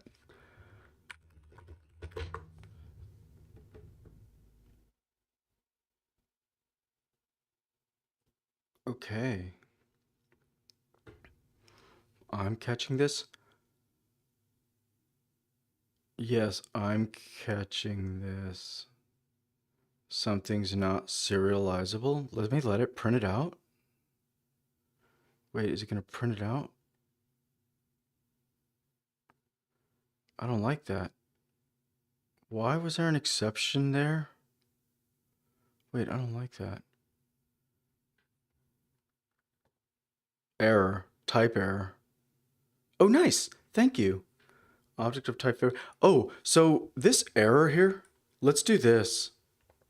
I mean, if it's going to be this difficult, if it's squelching, it squelches. Although that's my try catch. So hold on, before I blame it. What is that? Tool. Oh, it's right. It's right here, right? It's this. Yeah.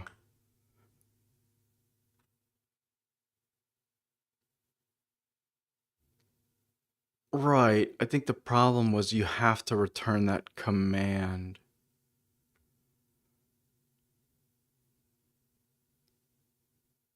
The messages does update. Does the interview object update? I guess I could define that. In general, it does because the state updates. New interview equals self.get state interview. Yeah. I just pass in the state. Yeah. So the interview object could change in general. So we'll keep that. So, but instead of this, I want to also include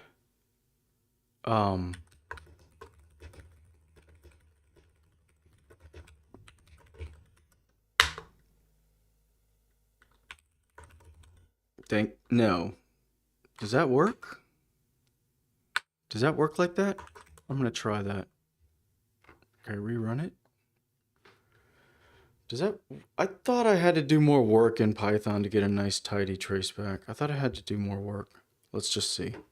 And then so what? Let's just try again. Right. So here's my error. I'm just going to let it go. Yeah. No, that's a traceback object. How do I do that? That's string. It's going to come right up. There's going to be a sung hero and Stack Overflow for sure. Yeah, format exe. That's totally it. TV doesn't. Huh? Something? Oh, that's the question, of course. Yeah. That's totally it. Sung hero. Okay, am I logged in? Cool. So let's see if that works for me.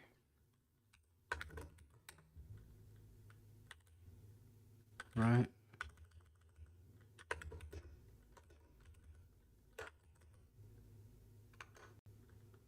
Format exception. Why is that not? Have I not imported it? I have not.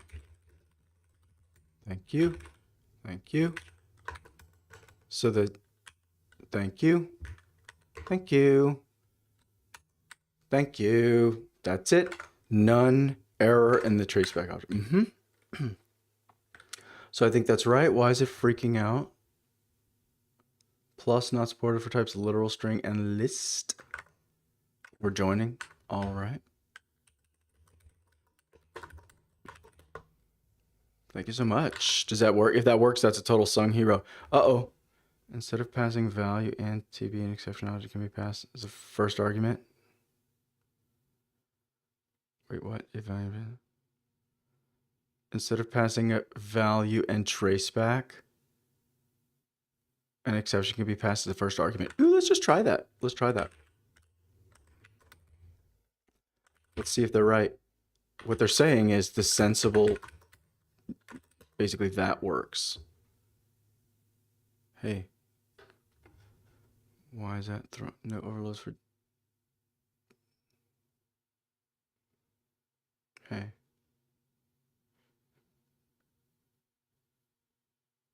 Oh, stupid. Thank you. Like that. Okay. Too aggressive. Okay. We'll try that. Do it.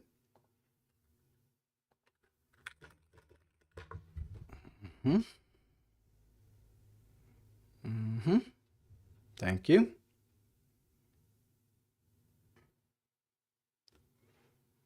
Thank you. Let's see what it does. Perfect. Good. I don't feel great. I'm like papering over stuff here, but at least big stack traces are coming out in yes. Perfect. Now, why is it running a JSON encoder? That's fine. I don't know if I care or not. Oh, it's my keyword arguments are not JSONifiable, and it's just my own log message that's throwing this. So that'll be easy to fix. So that's line 212. Oh, yeah, all I need is a stack trace. Thank you. 212. 212 in the interviewer. Thank you. 212. Right. I can't do this.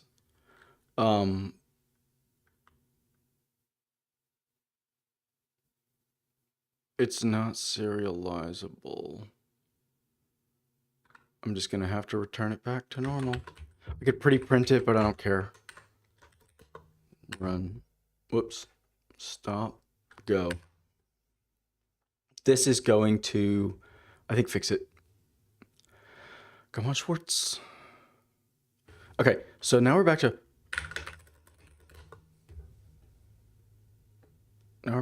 getting rid of errors. Okay, no errors. Success. It's nice to see. Okay. Yeah, iMessage noted. And so then, should I not be seeing like debug messages when these things deserialize? Ooh. Cool. Good. Good. Yeah. Here's the tool input. Right. This was what was throwing because these weird, I mean, I say weird. I defined this type. I took a lot of effort to define this type out, and now it's giving it to me in my type.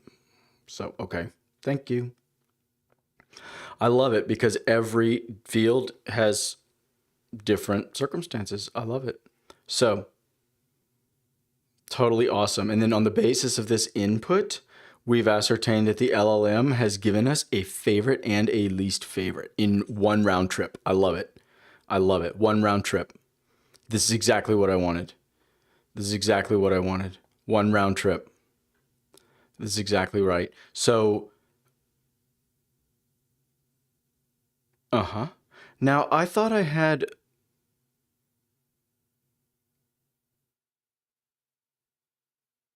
like, if I do, what if I do, how can I make it?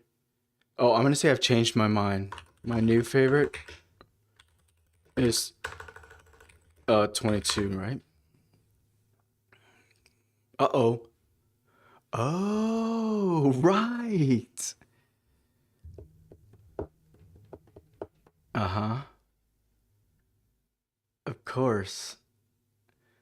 Let's go look at the object. This is totally true. I thought a collision might indicate like a programming error, but a user could just change the field in the form. That's exactly the sort of thing I want to catch in the context. Maybe I could just prompt it in there to that conversational context. Favorite is already set. 23. That's so cool. I've boiled a contradiction. I've changed my mind conversationally, and it's bubbled up as a Python exception. That's so cool. We're living in the future. We're living in the future. So,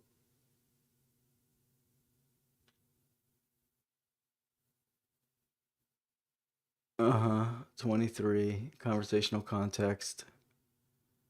User answered directly. Yeah. All right. So, what I want to see is if I go into the stack trace. Oh yeah, look, it's all in these threads. I know. I need to learn how to run this thing maybe with either 0 threads or 1 thread, if it's all in the main thread or 1 thread or something. Potentially that can help debugging. That can be a friction point. Okay, so we're running. So where? Structured. That's not me, right? That's LangChain.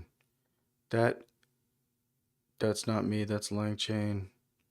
Right, this is all LangChain. Where's my... Hey, come here.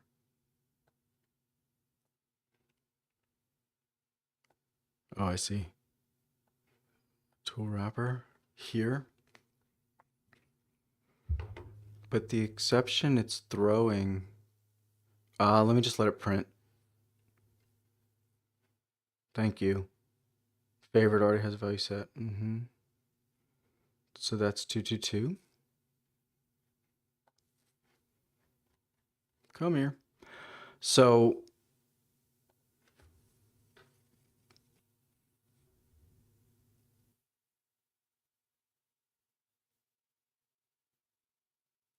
I remember. Let's break, and then I'm gonna run it one more time and just see it at runtime. So I'm gonna say, I know what I'm gonna say. Love 20, hate 30, right? And then I'm gonna say, whoops, I told you that vice versa. I think it'll understand what I mean. That's so cool. That's so cool. That's so, that's so cool. Uh, neat. Yeah. So it's flipped them around. Well, what I wanted to see is it already capturing it in the user context? So we're about to raise an exception because let's go look at some state. Let's go look at some values. Field name, LLM value, blah, blah, blah, all values, Chatfield object. No, it's the new value that I'm interested in, that LLM field value. Yes, thank you. I love long variable names. So the yes, yes, user corrected. Awesome. What is this? Indicating their favorite number is actually 30. So awesome. So cool. So is it even worth? I think I know what I'm going to do. I'm going to print. I guess I could print like self, right?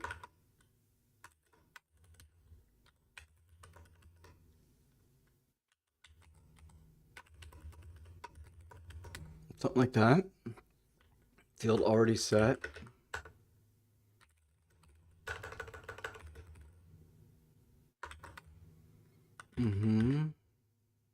Or actually what we're saying is we're saying overwrite.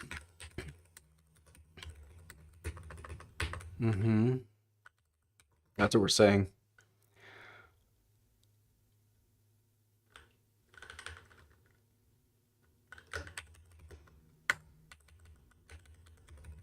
Let's do it like that.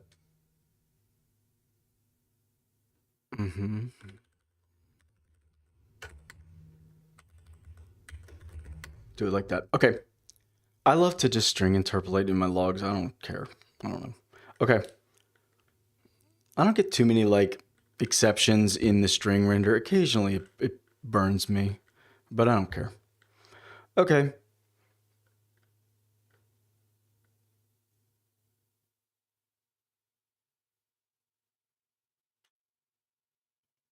And then what I'm going to do is pass, and then I'm going to not log that. That's what I'm going to do. Okay. Awesome, awesome, awesome. And then we're going to overwrite it. Okay. So there's some logic in here potentially in the future to maybe think about that better, do something better. Let's just do this, right?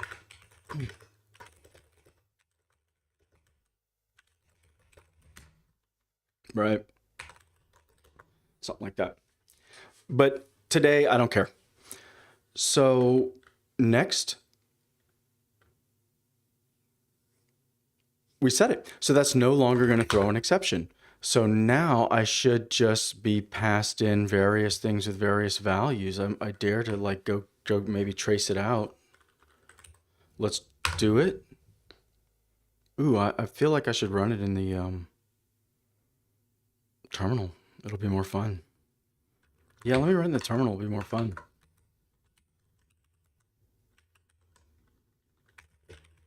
Always forget.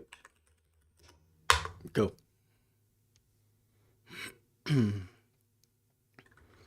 So I'll say love. Let me get back into that pattern, right? Love, what was it, like 18? Hate, 100 minus 18. Let's try it. I'm sick of subtracting. Ooh. Yeah. Graph update. And let me just do the exact same string. I'm gonna do the exact string. Ready? Go. I think it might work. It worked. Yeah, that's a tricky one. Exactly the same string. This is the future right here. This is the future. You don't get that in real software systems.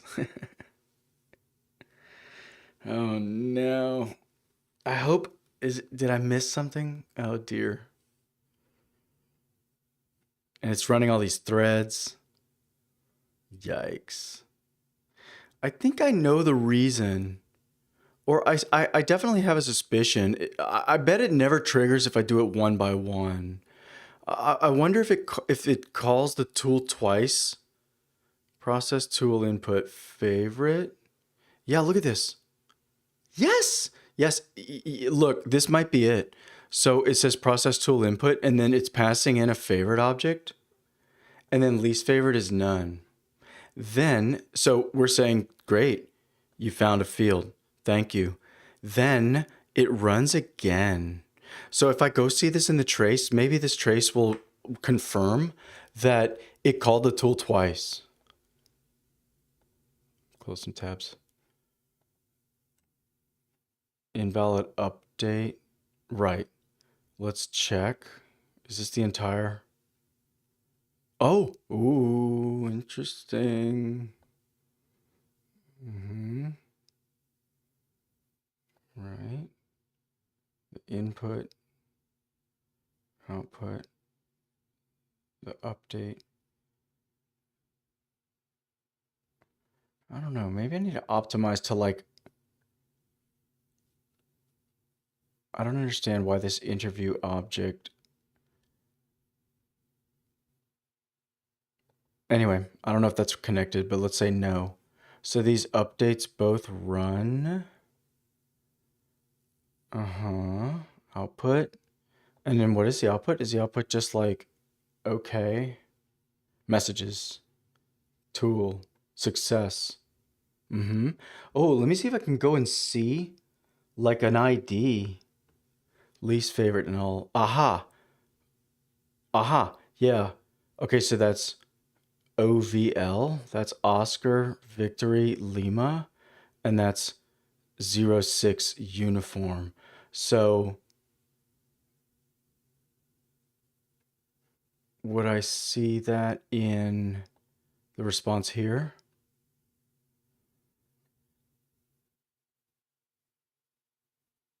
Whoa, it looks like it does multiple tool calls.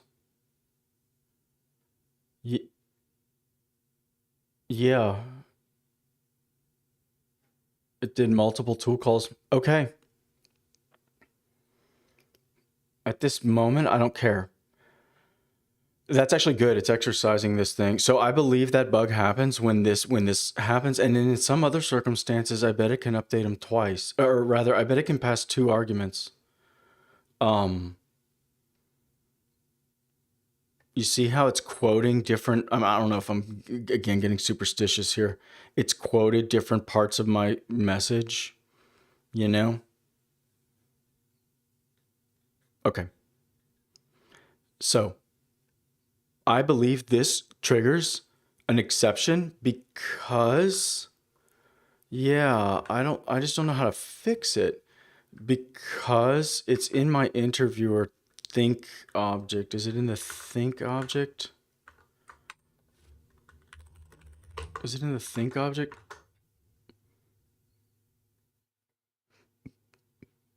System message. I believe it is.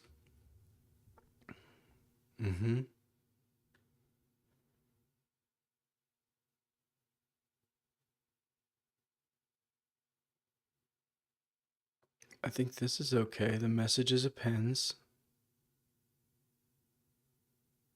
Does it change the Nope.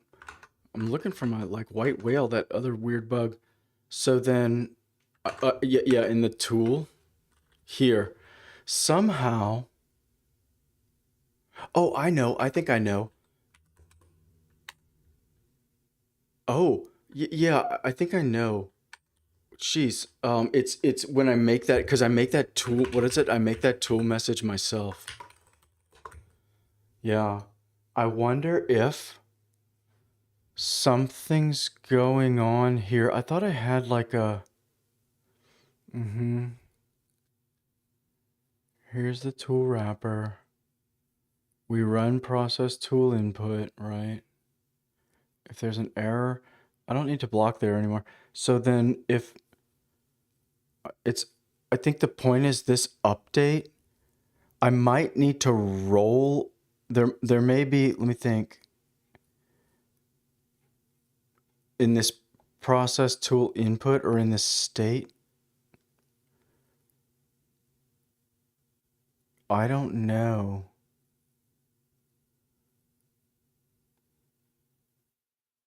But I updated 2 interview objects. Oh, maybe it is the same bug. The point is I updated an interview object twice. Yeah, I just have to write a reducer. Maybe I'll just go have to learn how to write reducers.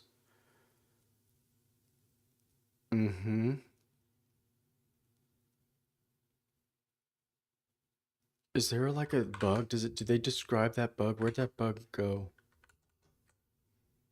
Did it crash me? Here? As quote. Favorite number none. Why you picked 18? Wait, let me kill it. So I think this is right. For some reason, it's saying you changed. Oh, but it's saying I changed the messages. Actually, I think the error was about the messages. Let's rerun. I'll say love 1 and hate 2. So that passed them together. Okay, I'm gonna have to let this hang. Shoot. Yeah, I'll have to wait till the next exception. I don't know how to reliably trigger it. I could try an identical prompt, but I want to keep going. So because it updated them simultaneously, that was only one state transfer. I'm going to have to learn how to like merge or reduce my state, which is, again, fine. If it's a massive distributed system, that's perfectly fine. I don't mind paying that cost. Okay. So we found some valid fields.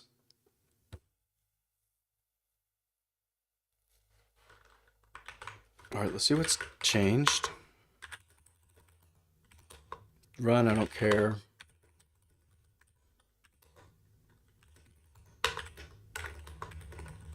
What's changed?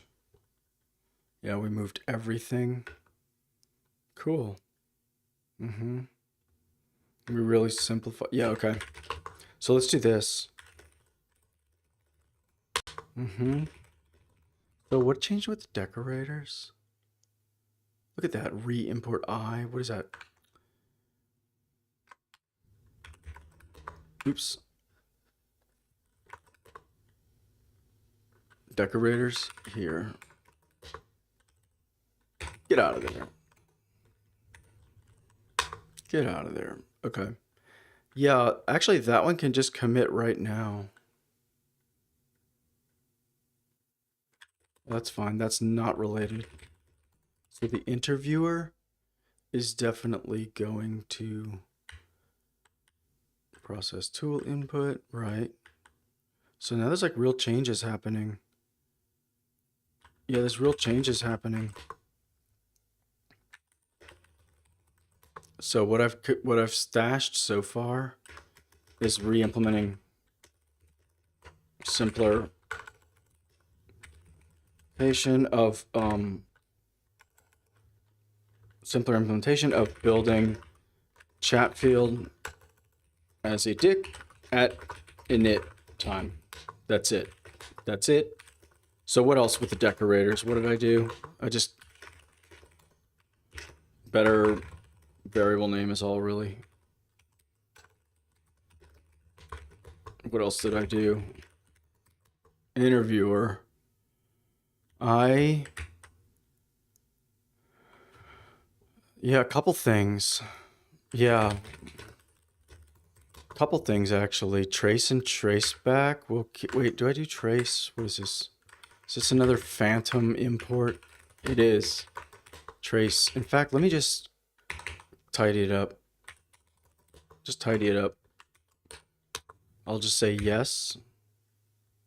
I shouldn't do that. You shouldn't tidy up and change features in the same commit, but I don't care. So,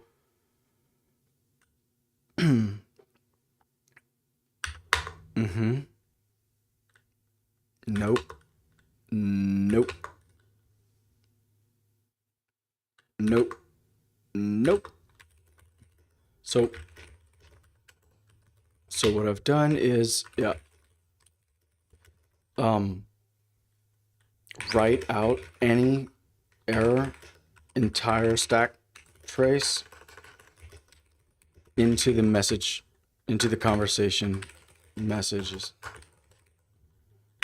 Yep. That's what we've done. So now what does the interviewer do? I don't know if I want to change that log message there. If the value's in chat. Yes. So what I want to do is take this.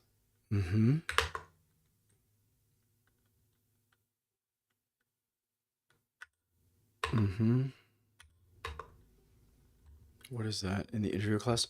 So that is allow overriding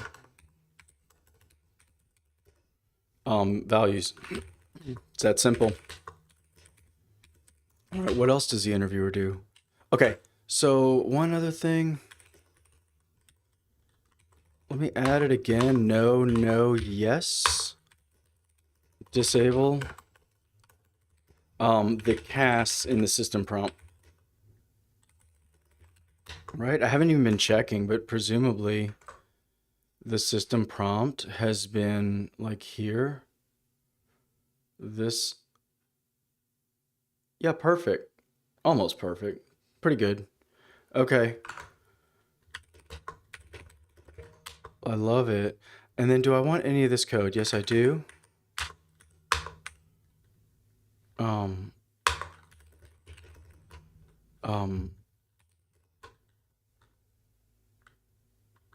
Whatever. So this interviewer, I don't want that code anymore. And then this run code, I don't care yet. So that's it. So everything's pushed up. So awesome. So I know I have a little bit of, I know I have a little bug there, but that's okay. So if I run it, popd, pd. So if I run it, prints out my numbers. So I say, I love the number that you are, right? +1. Should be 3. Because you're an Apple II. Thank you. And so, is that correct? Your favorite number is 3?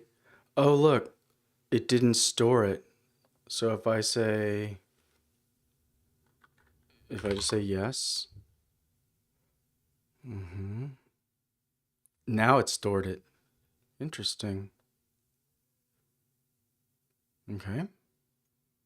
You're a conversational cliche Apple II program. Stupid. Let me check my audio and stuff.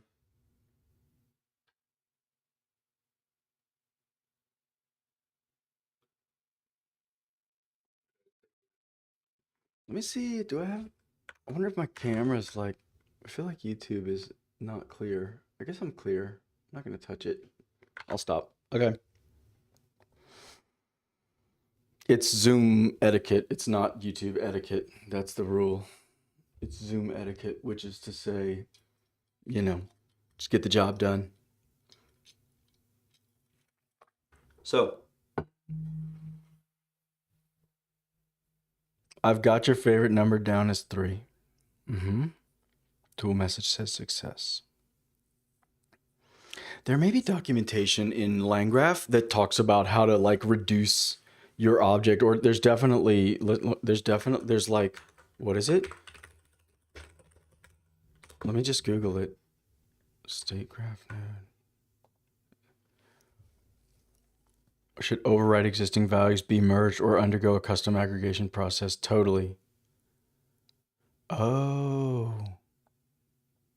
Awesome. This is exactly what I wondered. So because I have no oh God, I'm getting even better. I'm getting even better at Landgraph persistent state. Whew. Landgraph persistent state is a as they say, a big ask. It's a big upfront cost. Right. So we override keys. Is that the reducer? Was that helper reducer that came all along aggregating the data? Conditional. Reducers are typically associated with specific keys. When using typedict for state, you can annotate with reducer functions, so I can write my own. For other state object types, like pydantic models, you might define reducers separately and associating the edges or state updates. Okay.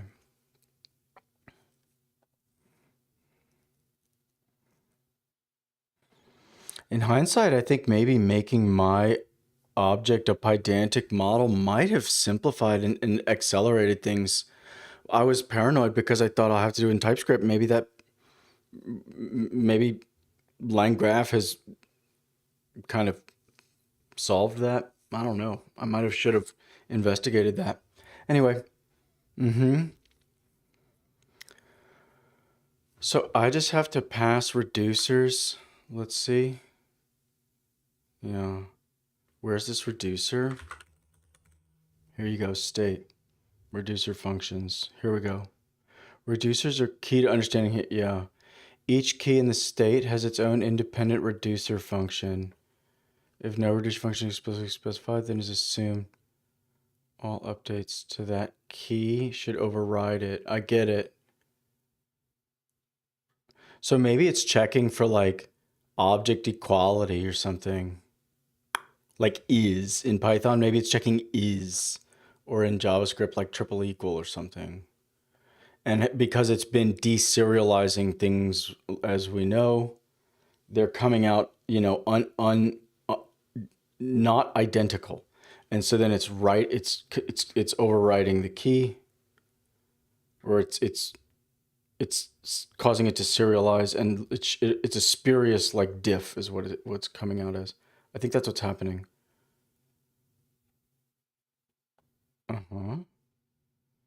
No reducer functions. B. Add. Oh, cool. Whoa. So, second, the first key remains unchanged. Right. So the input to the graph is bar is this list of strings, correct? The first node returns foo is 2. This is treated as an update to the state. Node does not need to return the whole state schema, just an update. Interesting. The state would then be foo is 2, bar is high. Yeah, of course. Second node returns bar is by. With the one list of by, then the state would be high by. Okay, because of this add. Okay. High buys. Notice here the bar key is updated by adding 2 lists together. Yes, it does.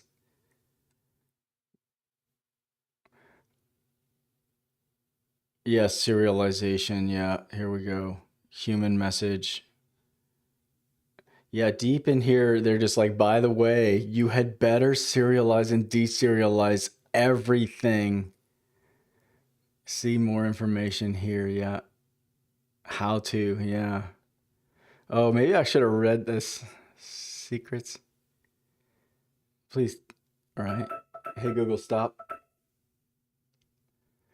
I need to wrap it up. Hey, Google, set a timer for 10 minutes. Saving objects. Right.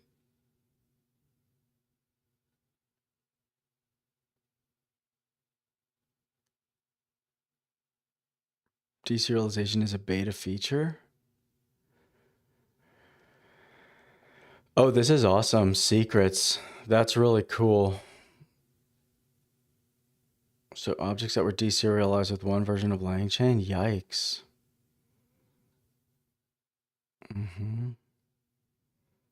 All LangChain objects that inherit from serializable. Yes.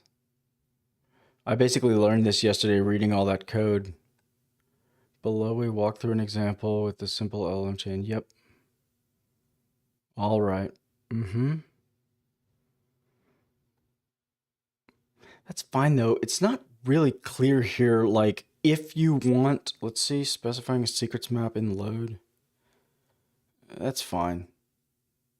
Is that because no, this is Python. All right. Let's proceed.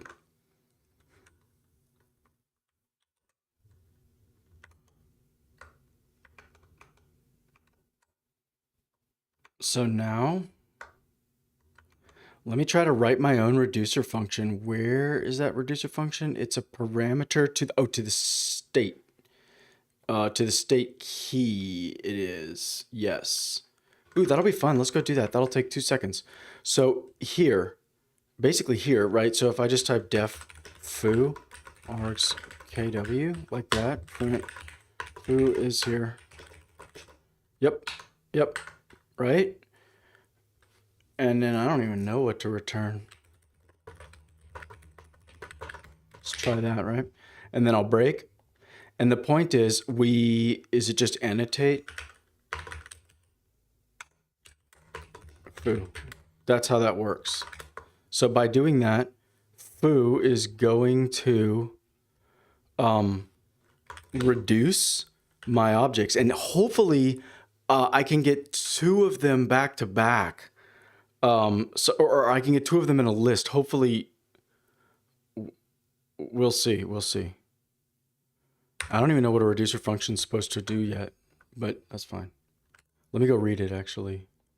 Wait, okay. Is there an exception? Invalid reducer signature. Oh, expected A and B. Yikes. Is that going to print out? Good. A and B to C. Okay. Okay, fine. What is the reducer? Right. Hi, I responded. Nice. First off, don't manually mutate state inside node functions and return mutated state. Oh, I think that's exactly what I'm doing. You don't also need to return the full updated state, only the relevant updates. Okay. Thank you.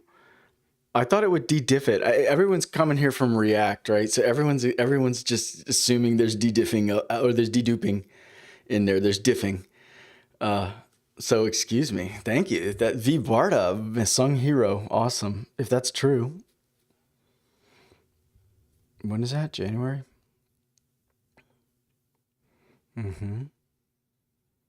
State updates should only be handled via outputs of node functions or manual calls, right? State sub-marketing suggestions should always be done as, right. Okay, fine. For your specific, if both. Okay, good. I don't want to fix this bug yet, but that's really good to know. If then you duplicate, so 5 elements become 10. Wait, what? You need a reducer for that key. The same list and your reducer symbol concatenation. Right. Okay.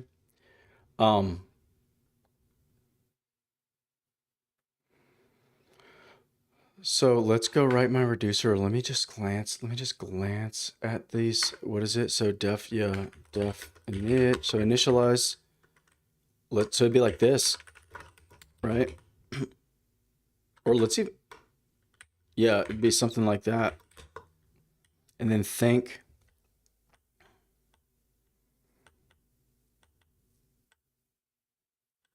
So then you do this. Yeah. No, not the interview object, right? No. Think never modifies the interview object. think never modifies the interview object. So we're good, I think. Let's try that. And why is that not working? Why is that no good? That's awesome. Why is that no good? Assignable to return type state, lame. You were telling me to do that. You told me to do that. Lame. Can I do this? Oh, if that advice burns me even worse and wastes my final last time, I'm gonna be annoyed. Or do I have to return like a diff? Oh yeah, what was that diff? When I do the tool call, when I do that tool, nope. When I make the tool message here, oh yeah, it was just a state update. What is that update object? Or what is that update type? Oh, any? Okay, not helpful. I'm just gonna run. I think it's gonna work. In fact, if it's gonna be like that, I'm just gonna let that happen. When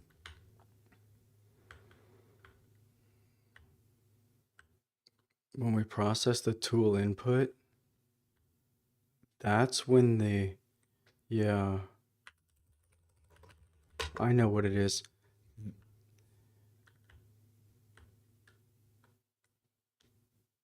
Maybe. I know exactly. So to do, either process tool input must return like bool whether there was a change or detected here from state. That's what it is.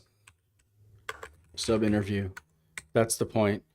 Because the result is only if something changes. Yeah. Add it to, yeah, set state update interview. That's how that works. That's the bug fix. Mm-hmm.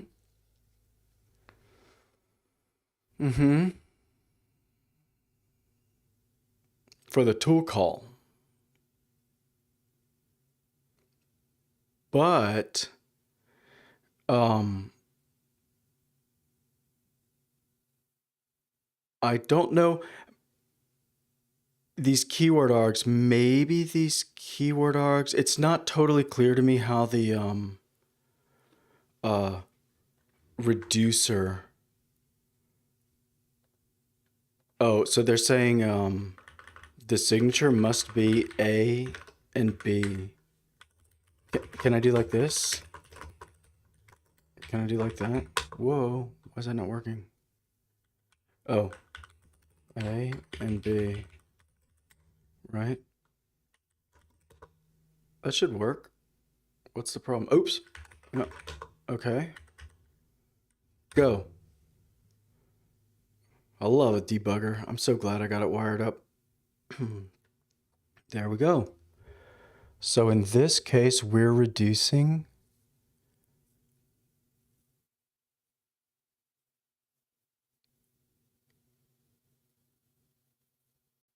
an interview object with a notable numbers object. Yikes. What's the call stack? Update.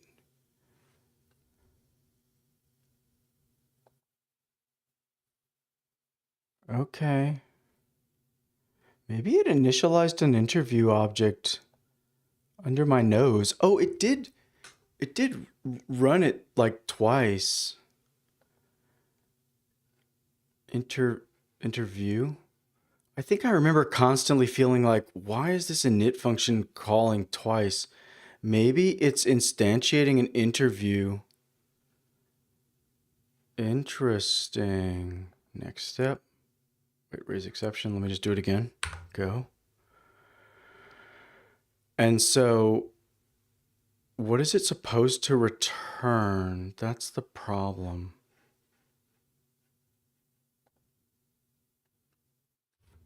Go.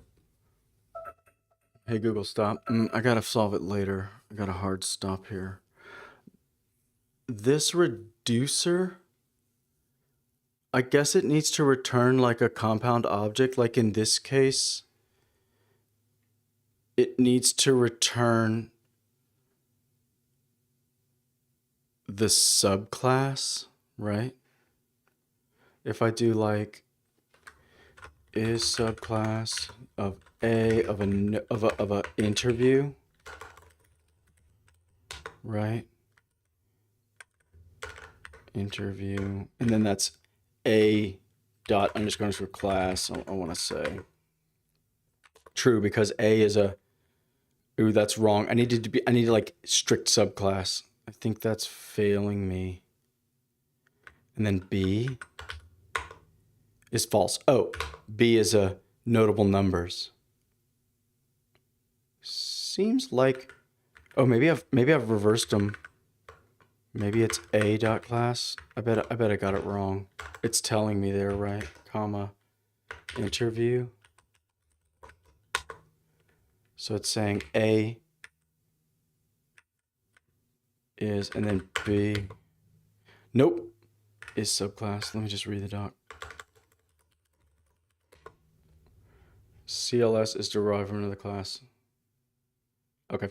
So I need to, I think that's the logic of this reducer. I'm going to have to, oh yeah, it's looking at these interview objects. And potentially I can have two interview objects with two different fields set. That's exactly right. Okay, I'm going to leave that there. Potentially I can have two. That's what's going to happen in that buggy state where two interview objects are coming in, two notable numbers, and one has the favorite set and the other has the not favorite set. And I'm going to have to merge them. That makes perfect sense. That's awesome. What that means is this thing could run at a really high scale. That's really awesome. Okay, I'm going to stop it. Awesome, awesome, awesome. I'll keep going. Stop.